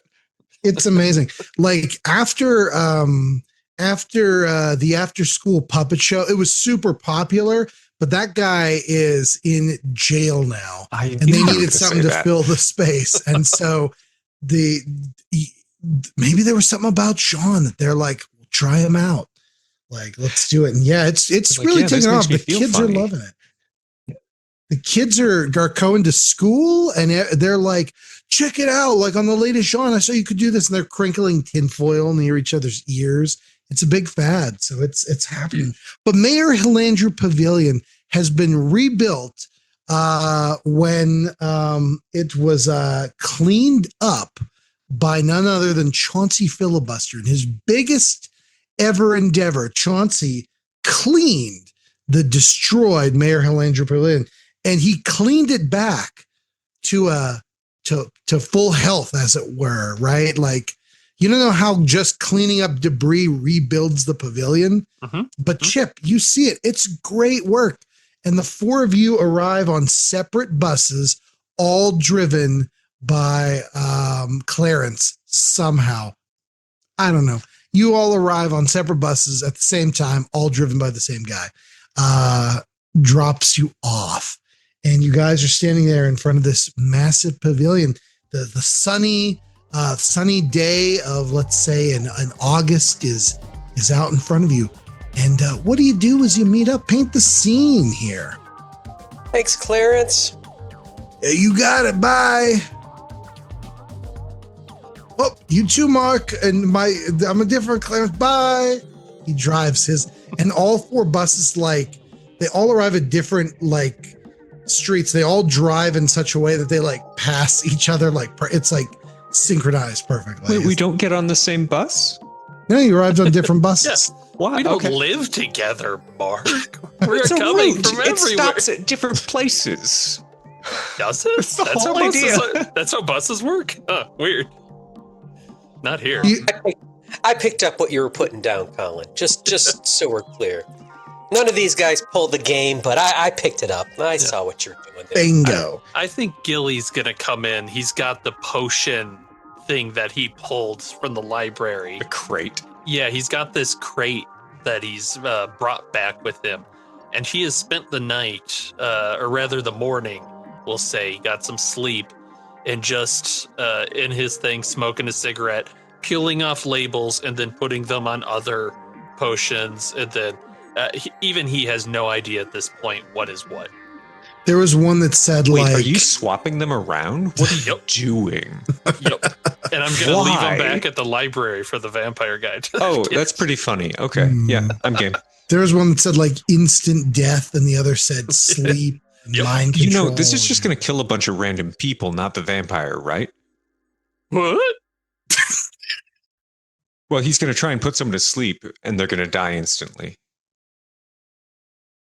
Looks down at the crate, looks up at Mark, looks down at the crate. I'll just go pour these out, why don't I? Darn, foiled again. I accidentally killed someone I meant to keep alive. You, Gilly, you walk over to a sewer grate on the sidewalk, and there's a guy that is, it's 8:30 in the morning, and he's vending hot kielbasa sandwiches. And he goes, Gil, oh, wait, I need another voice. Oh, Gilly, is that you? Hey, buddy. Hey, it's me, Ralph Nepshitz. I'm the Kabasi vendor. Hey, fellow over there in that alley was looking for you. I think he's still there. And you turn, there's a guy in he's got a flat cap on. And as you look at him, the music's like, dun, dun, dun, dun, dun, dun. And he's like, goes, I see you. And he pulls out a baseball bat and he's like, do your legs later, your legs. Yeah. I'll do your legs. I can't hear you. And he yells across the intersection, I'm going to break your legs later this week. Okay. 10 grand for the Ewoks movie. Good to see you again, buddy. All right. I don't know what you're doing there, pouring Gilly? soda down the drain, but bye. Are you in trouble, Gilly? Is that guy messing with you? Because No. It's fine. I deserve this. he said he was going to break something of yours. Are you sure? And It's not gonna be we're a brotherhood of heroes. If you're in trouble, we're all in I understand, but I get what you're saying, but it's all right. I've got a sure thing coming down the line. I'll have the money. Oh, is this a gambling? Oh, Gilly, is this a gambling thing? It's not gambling if it's a sure thing. Pouring out another potion. Hey, what's that? What's the fish and the dolphin on the grape that you're pulling? What does that mean? What is that? Oh wait, that goes right to Fairhaven Reservoir. Are you sure that's a Gilly? If you mix them up, do they just cancel each other out? So it's not dangerous because we're gonna drink that. It's melting through the grate like it's. There's no more grape. Well, that'll speed it up, I guess. It seems most likely they'll just cancel each other out. Yeah, I think that's how science works. Yeah. All right. Jeez. I'm going to go make a phone call on like a payphone. Yeah, there's a payphone there. You put a nickel and a dime in because it's 84. Yeah. The last game we played with Mark the Jampire, we saved the day for the Water Reclamation District Chief's 70th anniversary. This is retirement party. Redder. I'm gonna call his direct line. Okay. After a moment, it picks up, and you hear a voice, and he goes, "Hi, Mr. Redder. I'm afraid that you may have an influx of some sort of extremely toxic chemicals in the rain wastewater. I just thought I'd give you a heads up." Hey, I appreciate that. Look, I am retired though, but that makes sense. That was your retirement party. It was my retirement party. Yes. Yeah, if you still have any friends over at the Water Reclamation District, if you could give them a call, that'd be super cool. Oh yeah, no problem. I'll give them a call right away. There's some sort of chemical contaminant in the rainwater again. Yeah, it's called instant death potion. Oh yeah, we filter for that anyway, so good. It's good. Right. Yeah. So, but I'll give him a call. Hey, thank you so much for the call. Was this Mark the Jampire? Yeah. Yeah, I remember when you saved the town from that 8-foot tall silver man that jumped into the air. That was a great time. Thank you again for all your help. Yeah, anytime. Well, if you need anything from me else, let me know. You have my direct number somehow, so I really appreciate the call. Yeah, have a good one. All right, you as well. Goodbye. Bye. Click. Really, this purple one that is boiling, but it's cold. Do you remember what it used to be? Because I sort of like this one. It looks really pretty. Drink it. It says feathers and fangs right now, but I think you. Do you remember what it said before? Did I get to that one? I want to keep this one. The label peels off and just flutters to the ground. Clearly not attached. Well. Purple's got sparkles in it. It's beautiful. It smells like clementines. You know the little tiny oranges? They're more expensive because they're smaller. That's what it smells like. God, I love this. Take a swig. Do it. Well, wait, you already got rid of the instant death, right? All right. I mean, it smells delicious, so it must be safe. I taste it. I love that. You taste clementines, a sweetness, and iced tea, and an undercurrent of a copper, like almost like a blood. I need you to roll a d6 for me, please. Yum, yum, yum. All right, let's see what we have. I label all my rolls. I'm going to roll this dumbass, just so I remember what this was for. I have rolled a 1 for dumbass. Perfect. Yeah, you drink it, and it tastes good, and you feel nothing. It's like you just drank a Coca-Cola, right? Like there's no feeling or anything other than you've imbibed the beverage. This is the best potion ever because it makes you feel nothing. And I've been trying to feel nothing all of my life, Gilly. Thank you so much. Thank you. So you've saved me. Gilly, you're not sure who's speaking right now. There's nobody in front of you. You can hear him, but you can't see anything. Oh, he Like must have you left. can't see Chip. Oh my god, I'm so fucked. Oh my god, oh my god, oh my god, oh my god, I'm so fucked. You want to try some? Because this is really good stuff. Chip, where are you? Yes. What do you mean? I'm ready. Right in front. What? Stop playing around, Gilly. We got business, but I'm right here. And he'll start reaching out for you. Yeah, you feel I a can Chip hear you, but I can't Lewis. see. Pat, pat, pat, pat, pat. Yeah, Oh, Chip Gilly. Lewis. He's Hey. invisible. Wait, you can't see me? I mean, that's me. I mean, your thumb's in my eye. Your pinky's in my mouth. I'm going to pass Gilly a tin of grease paint. Ah, good idea. I don't. He'll aim it I at only put forehead. makeup on when I'm broadcasting. Interestingly enough, when you put the grease paint, you see it for just a moment, and then it like disappears into the air. Oh man, this stuff You is had- great. A sip of this? Just a sip, yeah. Like a big chug, but yeah. There's still like 3/4 of a bottle of this stuff left. A chip. It's not a blood. huge potion; it's like yay big. So Yeah. he probably had a nice big swallow. So A there's like swig. maybe This is terrible for a TV personality. It's It good works that I have. perfect. Wait. What about Gordon? I'll pull Gordon out of my backpack. Gordon. You don't see a Gordon, Gilly, or Mark, or Jean. You don't see Gordon? None of you? All right, here. I'm gonna. Oh boy. So if I put him down, I can see him right now. But if I put him down and he goes and disappears on me too, my life is over.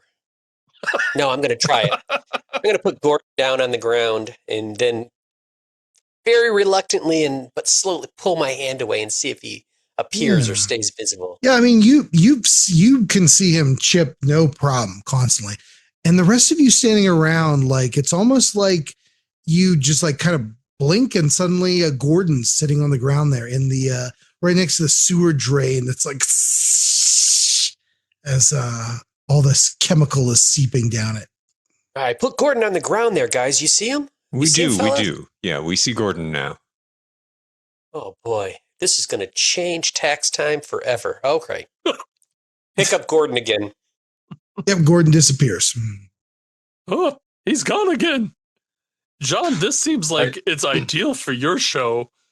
Yeah, I think it might be. I don't need to look at my legs while I'm making that sound. Well, I think it's ideal for killing a Just your vampire legs. lord. Fellas, come on now. There's 3/4 of a bottle left. There are 3/4 of a Okay, bottle. Okay. And yes, there are 3 draughts, if that makes sense. There are That's a word. I 4/4 don't think of it us. is. Drafts. Draughts. That's how you spell it. I can see the word that you're spelling. Yes. It's got a I GH appreciate- in there. Doses. Yeah. I appreciate that. Yeah. English is an evolving language that is, and it's evolving into draughts. And you're gonna make drafts happen. Draughts. I am. Yeah. Or God help us, that's what we're doing here. Anywho, so you are invisible, Chip Lewis, as you kind of move around here. Now you can see yourself, but nobody else can see you. They can, though, however, as maybe you move around, maybe you step in a puddle, they see the splash. Maybe you walk on the grass, they see the grass bow. So it's you do have like physical presence. You're not incorporeal or amongst the ethereal or astral planes. You physically exist in the world. You're just can't be seen. Maybe the saliva I put upon my pinky and stick into Gilly's ear is something he can feel. Yeah. Gilly can feel it. Yeah. Okay. Yeah, we have to test everything, of course. I mean, you end up with a lot of earwax coming out, but that's it's like this string of earwax. Is the earwax invisible now that it's on me, or is it floating in the air? It's floating in the air until it snaps, and then when it like sucks up into your hand, like it becomes invisible. Like, does Chip Lewis's saliva stay invisible? Are you gonna look in Gilly's ear? No. Then you don't know. That's the only place he put his saliva. If Chip Lewis wants to spit on the ground, after a moment, his spit will appear. Yeah, if Mark commands me to spit, I will spit on command. Oh, speaking of monkeying with the rules of powers beyond our comprehension, I roll my tape back a little bit and record Lord. God, okay, you've recorded the word Lord. Now I just need a remote control airplane. Interesting enough. You could probably find a remote control airplane somewhere in town. I mean, they've probably got a 24-hour RC airplane store. I mean, why wouldn't they? But I'll stop there when we go past. Yeah, okay. It does seem like a waste to not use Chip's invisibility somehow, though. Well, let's rob a bank. Yeah, how much money do we need to really get in a single bank robbery? I mean, preferably what's our goal? 10G. 10 large. Minimum. No, we couldn't do it. We're heroes, damn it. Well, what if we rob the evil bank? All banks are evil. What if we break into the police station and check out the evidence locker? Oh. Let's run over there and do that real quick before our referee decides. You know it's going to run out while we're in there, right? You know I'm not a no, you can't do that GM. Like, when have I ever said no, you can't do that? The police station is a huge building. There's a helicopter pad on the roof, all these antennas, and there are a bunch of officers standing around. And even the women are wearing aviators and they have mustaches, like thick. They're all sitting around. They all have cups of coffee and white powdered sugar donuts, which they're dunking and eating. And it is a beehive of activities. People are moving to and fro. There are 1,000 policemen in Fairhaven. There are more than that. I mean, this place needs 2 fucking corners. How many police do they need? So, that Fairhaven PD is almost to a man a bunch of, yes, exactly, like real rough stuff. And you see there's a guy walking his dog, and immediately a police officer comes over, tries to give him a citation, and then says, "Stop resisting arrest," and starts beating him with a billy club to death, to fucking death. But this place looks like a fortress. There are police everywhere, and maybe you guys are behind an alley, and I like to think you Three Stooges all your heads out like in a row. You only see 3 of them. Maybe there's like 2, then a space, and then another one comes out. Perfect. There's the Fairhaven PD building. Massive, intimidating. What are you doing? Should we all take sips of this stuff? You haven't yet. John, I want you to hold this potion bottle, and I'll hand it over, but then we'll try and figure out how to I'll try and stick it into his hand. It You seems feel to me, this. You feel something come into your hands, and then suddenly a potion bottle's there. It's like you just blink and it's there now. Witchcraft. Hold it? You just want me to hold it? Keep it safe, do what you will. I have to get into the evidence room quickly before this wears off. It'll be a disaster if it wears off too soon. do you suppose we should send... Okay, I have an idea. I'm going to take a swig of this potion. Gilly, Jean, would you... We should reserve the other half of this, either for another We Know What You Did location or for the tomb. Chip and I will go in. If the two of you want to break a couple of windows, draw the heat. A crime punishable by death in Fairhaven. Kill me. But if I get caught. Or just crank call them, whatever. We won't get caught. You can also just call 911 over and over from payphones. That's also bad. Sean, you're pretty spry, right? I guess so. I flex my glutes. Squeeze my cheeks. Damn. Squeaks. Yeah. He's taking that ASMR to heart. I'm gonna go putting the ASS back in ASMR. Oh yeah, and he's looking around for payphones. Where's the nearest payphone? Hopefully not one right directly in front of the police station. Yeah, there's one down this terrible alley that you go down.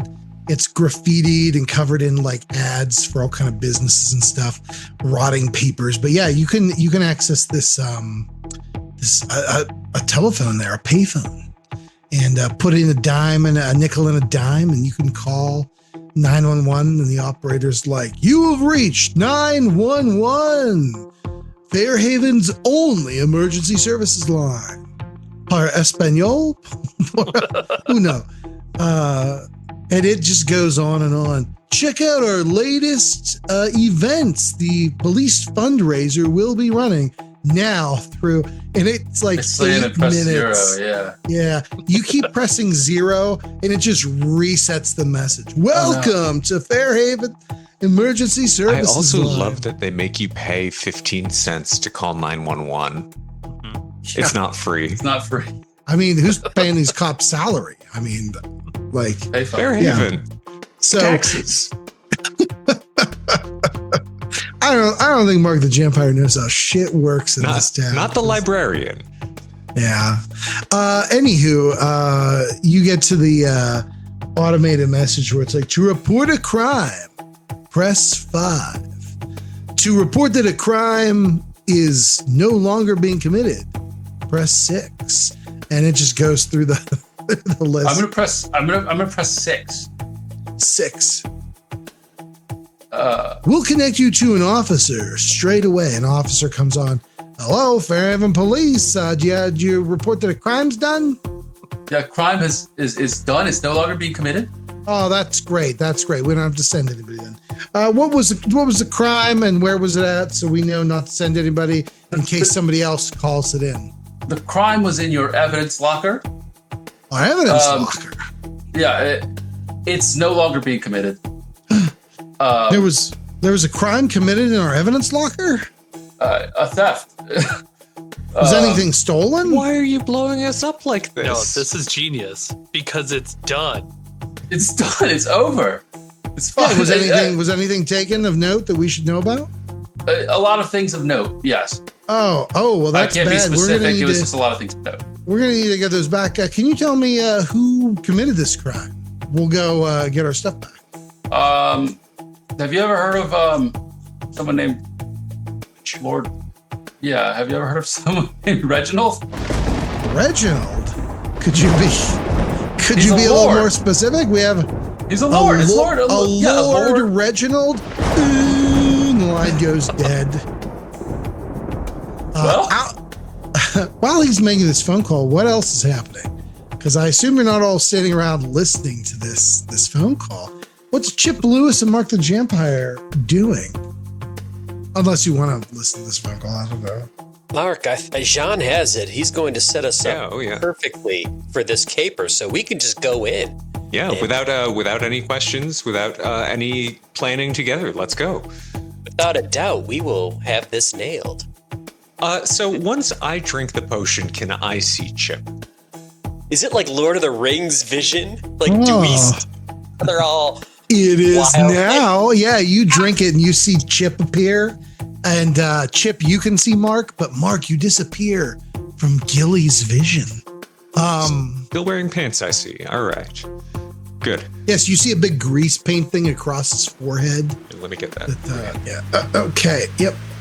I'm still trying to wipe earwax off, but it's persistent. It's really sticky. Like, what's he doing? It sets like epoxy. It's not usual. It's a resin wax. Why? Oh my God. This is some Cartoon Network ass earwax.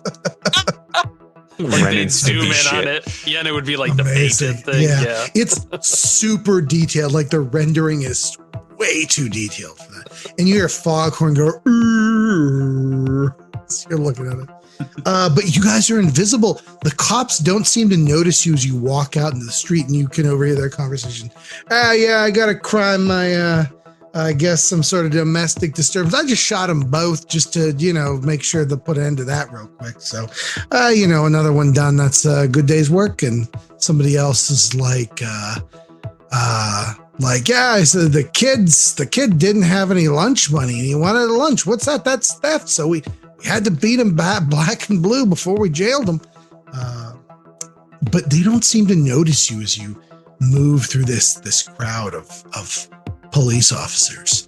I assume you're going into the building. Is that true? Yes. Go into the building. You wait for someone to open a door and you kind of sneak in, and there's that big, huge desk with the white orb lights either side. There's somebody at the front desk just like smoking a cigarette and reading the funny papers, beat up, and people moving to and fro. What are you doing? I want to follow the, so it's got the signs like at an airport hanging from the ceiling, and it says like jail cells, bathrooms, evidence lockup. I want to follow those towards evidence lockup. I love that. You kind of sneak your way through.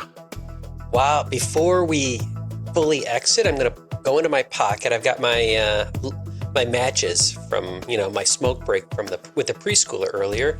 I do want to drop a lit match into one of these waste baskets full of full of forms of crimes and help me that the police have thrown out, just to start a little bit of a ruckus up front, a little bit of a waste basket fire, and then I'm going to follow Mark. I do also have a B goal, which is to find the PA room.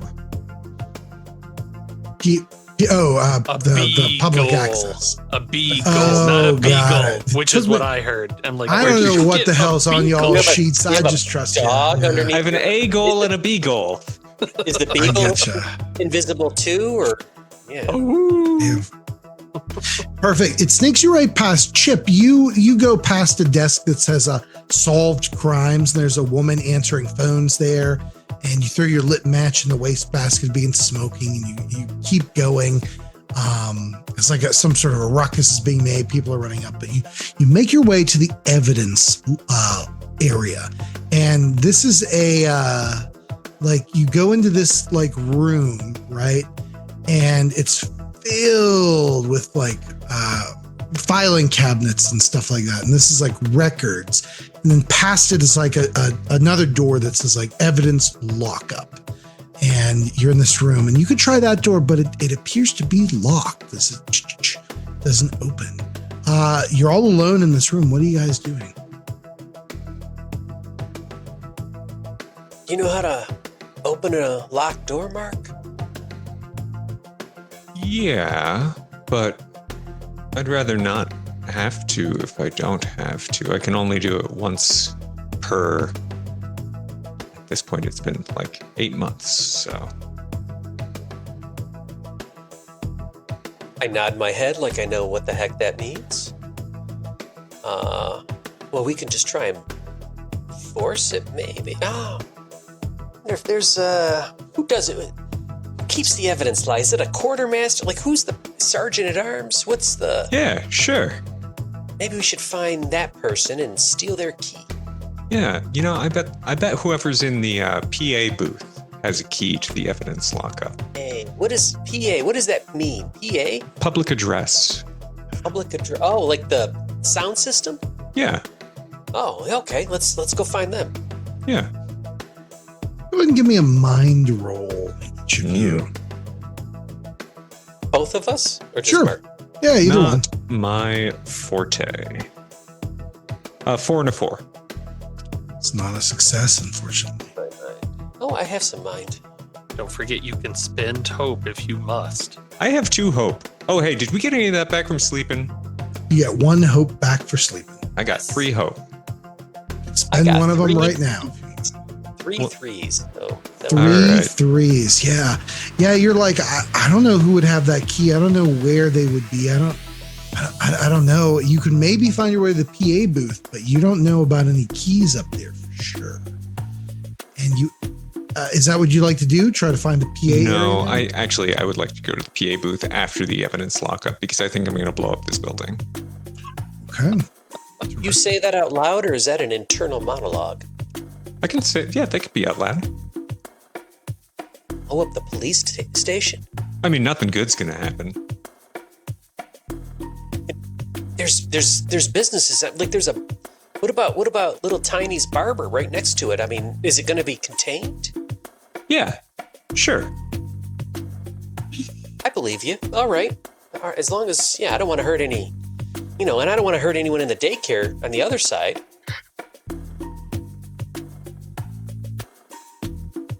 Yeah, these They're kids all are going ape shit. You can hear them out there. They're like, From inside of the... yeah, they're knocking shit over. And Sound then like you look seagulls. out, and there's like a union break, and there's like 2 kids sitting on a park bench smoking. The guy's like, I tell you, I hope it's not meatloaf tonight. Good Lord.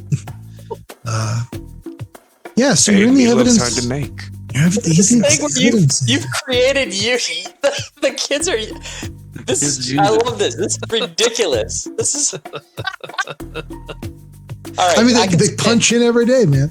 Anyway, yeah, you're in the Preschool evidence. You're in the filing room here before the evidence lockup. Okay, I'm going to try It the is. credit card trick. Okay.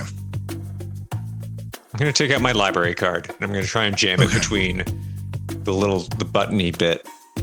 Sure. You know the credit card trick, yeah? Yeah, I know the credit card trick. Yeah. Yeah. It would definitely work for a secure police lockup. I said Let's try. find out. Let's give a roll. I don't care which one you choose. You tell Well, me. I'm going to pick mouth if you let me pick. Yeah, sure. Otherwise, Yeah. Mark, what are you doing to that doorknob? I assume Mark has a very refined tongue muscles that could really like the fingers are only so sensitive, but the tongue, you can really manipulate things. this has got to be body, right? It's whatever you want it to be, Mark. I cannot justify doing this with mouth, so I'm going to roll my 1 die for body Okay, I love that. Let the dice tell because the this is a story. rules game. This is a math game. Yeah, this is a rules game. I did get a 6 on That's my fucking body right. check. You did. You get in there and you're like, and you swipe, and for some reason the secure lockup facility can be picked with a credit card, and you lock it and the door opens to it. I think it was unlocked and they lost the keys a while back, and it just they're like, no one's going to try it. Yeah. Who's getting in here? Not like we got invisible people in this town. Am I right? You walk in to this dimly lit room. It's filled with the racks of shelving with all sorts of evidence that's on there. You see in a bunch of bankers boxes with, you assume, cases labeled.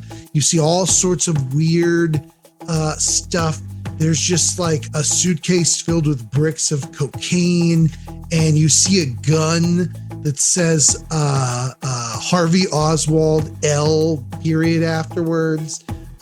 You see there's like an idol statue of this weird tentacled octopus human with like bat wings and all this other stuff. And let's see, you see like a bunch of film, just all this stuff is here.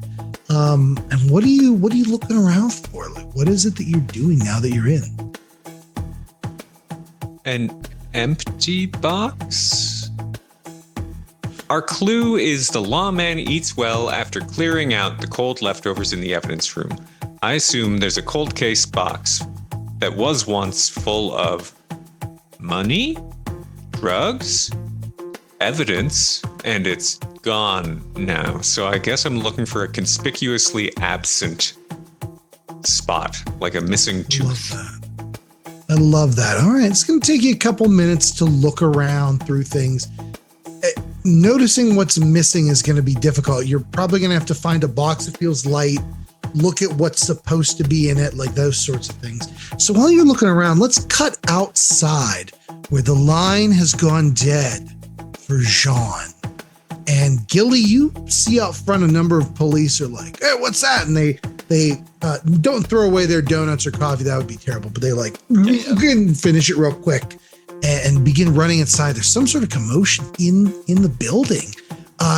Gilly, what are you and Jean doing? What was the plan, Sean? Honestly, I think that they had the plan. We should we call them again? Yeah, let's call them back. Call it back. Say that there's a new crime being committed.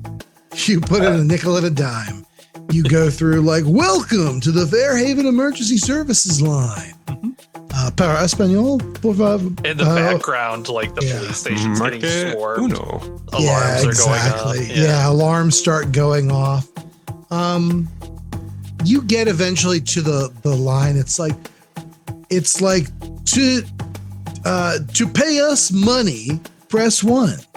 To give us money to prevent us from beating you, aka the police insurance plan, press 2. And you eventually get to report a crime being currently committed, press 5. To report a crime that's been ceased being committed, press 6. And it keeps going. I kind of want to do 5 this time. Okay. It goes into the whole music. Click. Hello, Fairhaven Police Department. Are you reporting a crime? Are you reporting a crime? Hurry up. We got the situation here, so you got to report a crime quick. What's going on in there, bud? Oh, one of our the lady who was at the desk just burst into flames. We think there was a fire in her what's it called, waste bin, and then she must have caught it and she's on fire. We're trying to put her out, and then it looks like a billion rats have come up through our toilets and are beginning to devour flesh and wood and anything that's not nailed down. So we're dealing with that. So if you've got a crime, we need you to report it lickety split. And maybe fuck it. The rats. Fuck.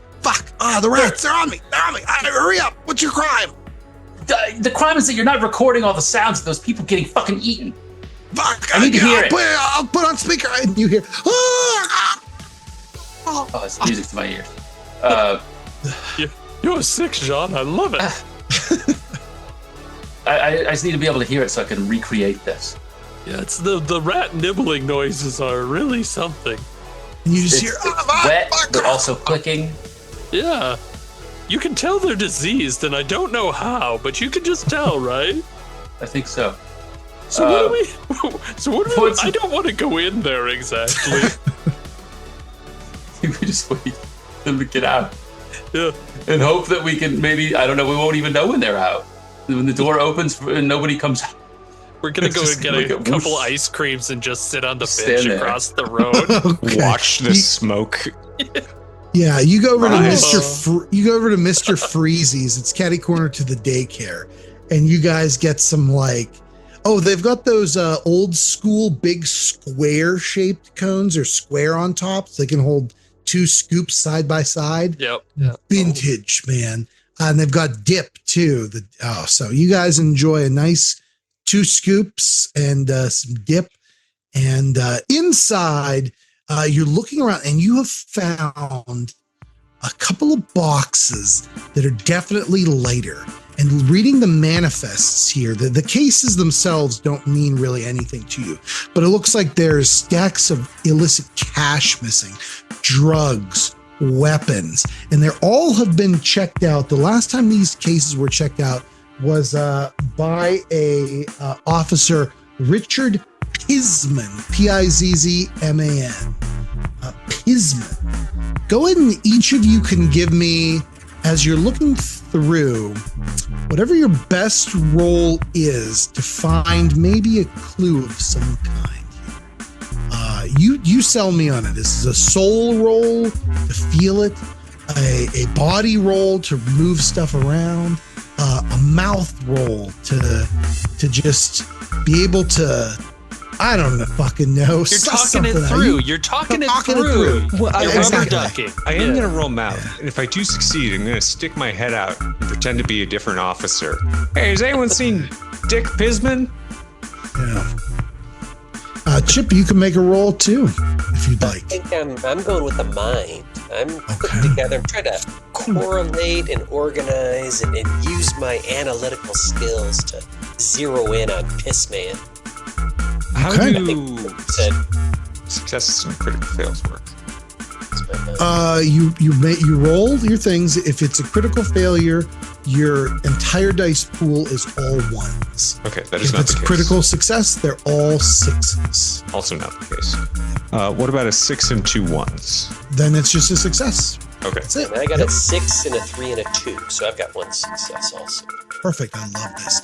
So we'll say, Chip, you were looking around. You use your mind. You're like looking at the logs, sort of. You find maybe in the back. You suss out and see, like, in your mind, you're like Sherlock, and you're like, a guy goes to this box, this box, this box, and then you zero in on, like, towards the back. That's where you go next. There's a box out of place, and you move it, and there's a smaller shoebox tucked secretly behind there that says Pizman on the top of it. That you're able to open up, and inside you find a couple of things. One of them being the "we know what you did" notice. The second one being a letter that says, eating well after clearing out the leftovers. Tisk, tisk, naughty boy. You owe us big time, Pizman. And it details in like a fancy hand cleaning up murders when a pager rings a specific number. And additionally, any drifters are to be taken to, there's a number of addresses that are listed on here. There's like 13 of them. Bring to, and it lists the things, drifters, and to basically, not list that you picked up a drifter and dropped them off at this address. You also find that there is a small vial of what looks to be blood, just like a little like lab vial. And it says listed on it, blah, blah, blah, you need 2 seconds. Listed on it is type O diagnostic testing.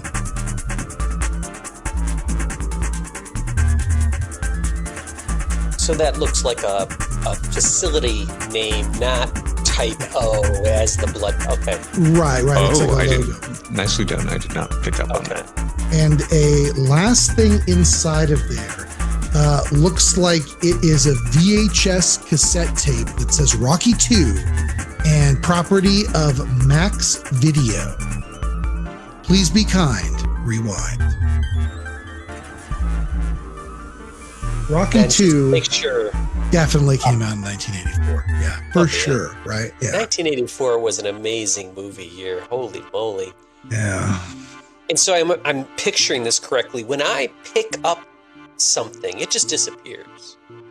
So when I was moving these boxes, they disappear, and then I move them to put them down, and they appear. So, all right. Yeah. It's a good visual. I love it. And while you're doing that, Mark, you duck your head out the door to Panda-fucking-monium. There's a billion rats. It's like that game, A Plague Tale. They're like swarming over like oceans. There's cops going, oh God. One cop is on fire, like in a chair. The one that chipped through the match in. They're screaming, they're shouting.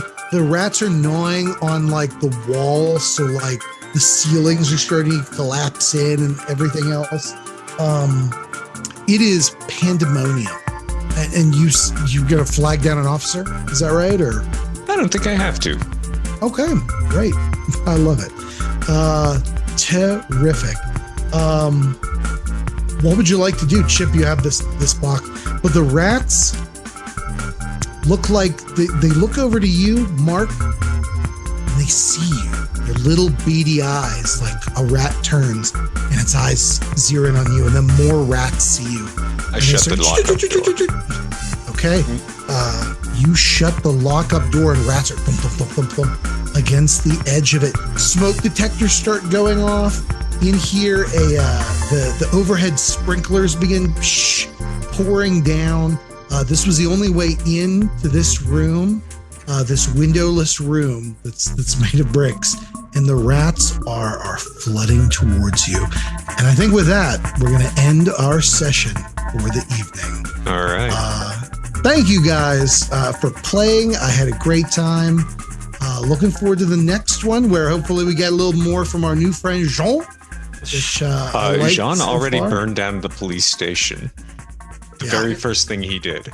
First love thing, it. summoned a horde of horror. Yeah. I love it. Great. How about some plugs or even closing remarks? I don't know. Does anybody have anything they want to say about the game? And then we'll go into plugs. Anything? Yeah. I'm having fun. Yeah. Good. Right. Good. Well, I'm glad that's one of us, Patrick. I'm super excited about John, that. defend your actions this day that will lead to the death of many. So, what my actions that lead to the death of many? So, I don't even know what you're talking about. Who, me? The guy who works at a 7-Eleven? Yeah, it'll be fine. No, for real. What? I honestly, I'm blanking right now. that. What did I? My brain. You is... got the cop to say Lord Reginald. Oh, that one. Yeah. Oh, Cut his yeah. This is feed. you. Patrick's feed. I forgot. Okay. You're why the you're rats totally are in right. the cop. It's such a little thing. He I can live love with it. it. He can live with it. Yeah, I expected them to absolutely fuck love up it. that one cop, not the police. That's I why I didn't was think that looking either. for the PA room, was to put my tape on repeat. This is I'm this sorry I is took that making me from you. think we don't want to broadcast this. The more Correct. We don't have discuss. any other. I mean, in the police station, yeah, sure, that seems pretty effective. Anywhere else, I don't probably think so. shouldn't. Probably not. Oh, boy. Now I just have a grenade in my pocket. This is a This very should- good weapon. this- Yes. This should never be played. We can't really use it Is against that him.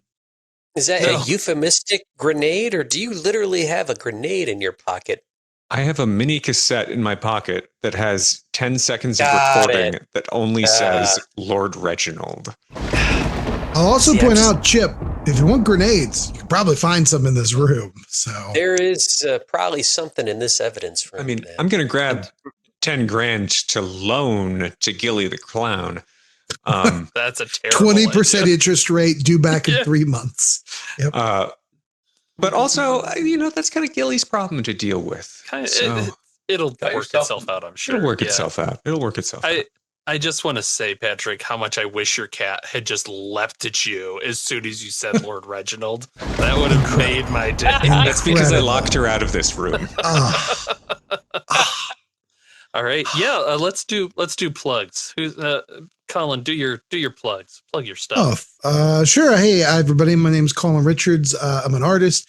This definitely won't be out by the time I'm at Dungeon Con. So I hope you came and saw me at Dungeon Con. I'll have a booth.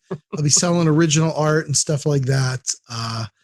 And where could they find you online if they wanted to get your original art? Oh, I see. That's a great idea. I love where your head's at for that. You can find me at colinrichardsart.com. Colin Richards Art on the Facebooks, the Instagrams, the Blue Skies. And I'm always hanging out on Discord too, mystic_Colin.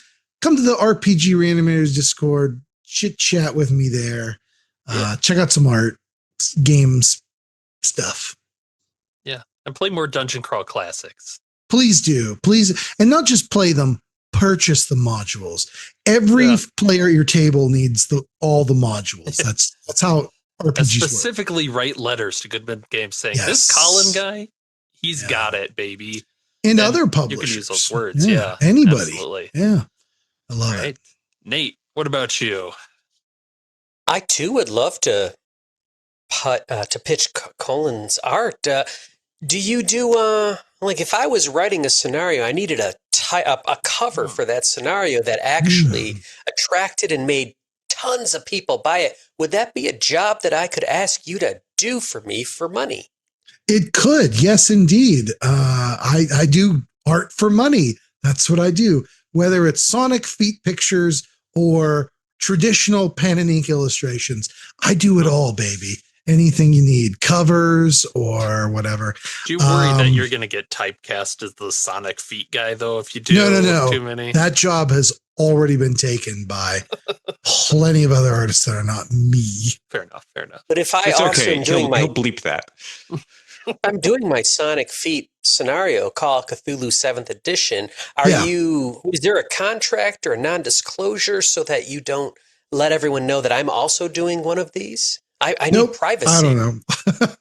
Yeah, hey, if you're paying me, whatever gets your rocks off. You want a contract, you don't, whatever. As long as your money's green, I will do whatever. Nice. Is your Sonic Feet scenario called 7 rings, 8 emeralds, 10 toes? Holy shit. Patrick, that was Writing it down. That was too good. That's good. My title, everyone. That's my title. My title. Yeah. I don't know who told you that, Patrick, but wait, was it, what was the middle part that there's in my title? 8 rings? It'll be on 8 video. rings. 7 emeralds, 8 rings, 10 toes. Rings in the middle, yeah. Good Lord. Good Lord. Damn. I'm your friend Nate. I play games and run games. We should play games or run games. Yeah. Sounds good. That's Excellent. Patrick, which podcast you're on right now? What's going on? Hey, I'm Patrick. I just ran a game that I wrote with Colin called, I guess it's going to be coming out probably as Operation Hestia. Yeah. You can listen to it on the Handlers Only podcast, which is run and produced by Chris Hamjay, who also does the Sorry Honey, I Have to Take This show. They basically grabbed a bunch of other like AP handlers and were like, you're players now. And then they grabbed randos off the internet and were like, you're handlers now, which is very funny. Yeah, and you're a DK chain. That's all out at this point. That is all That's out fun. if you want to listen to that. That was a blast. I ran one of the players, Nick, has a show called Dead Letter Bureau. I just ran their entire 2nd season. If you want to listen to that, it is Damnatio Memoriae, written by a guy I met on the RPG Reanimators Discord. Hell yeah. His name is Hank. He's Ghost and Toast Fighter. It's a really cool scenario. You should check it out. Yeah. That's so awesome, dude. And Nick does a bang-up job really producing the heck out of these. They sound great. All right. Chance. I just like to play with you guys. Just join the fun. We like to play with you too. Yeah. Chance Awesome. is the chillest dude. So that's like the best. This plug is like, I'm just chilling, man. I love I'm just that. hanging out. I like that's just so having a good great. time. Nice. That's so great. Excellent. Yeah. Check out the RPG Reanimators Patreon if you haven't. We're doing our best to get these videos to you early, so you may even be watching this early, in which case you're already paying for it. What are you doing sitting through the plugs? Come on. Like, you got to be better with your time here. Other than that, check out the podcast. There's a podcast. Who knew? And if you want to game with us, come talk with us on Discord. We're always looking to run new games, play new games. We'll play all kinds of stuff. We love it. Clearly. Yeah. Clearly. They'll let anyone on here. Yes. No shit. No shit. Excellent. Well, thanks for listening. Colin, take us out with your public access thoughts. Public access thoughts? You mean weird heroes Weird of public heroes. access? Of I've been public hearing access. a lot about public access also. That's It's true. great. It's great. But hey, I've been having a ball playing with you guys for sure. Can't wait to learn more about Jean in the next episode. And I don't think this is the last we've heard of Fist. So can't wait to keep this weirdness train rolling, you guys. So Love it. we'll see you in the next one. And stay weird out there, all you listeners. The world needs your weirdness more than it needs your not weirdness. Well, We'll workshop said. that. We'll workshop that. Yeah. Good night and good luck. Thanks for listening. Be sure to check out the RPG Reanimators podcast for horror scenario reviews, interviews, gaming discussions, and more.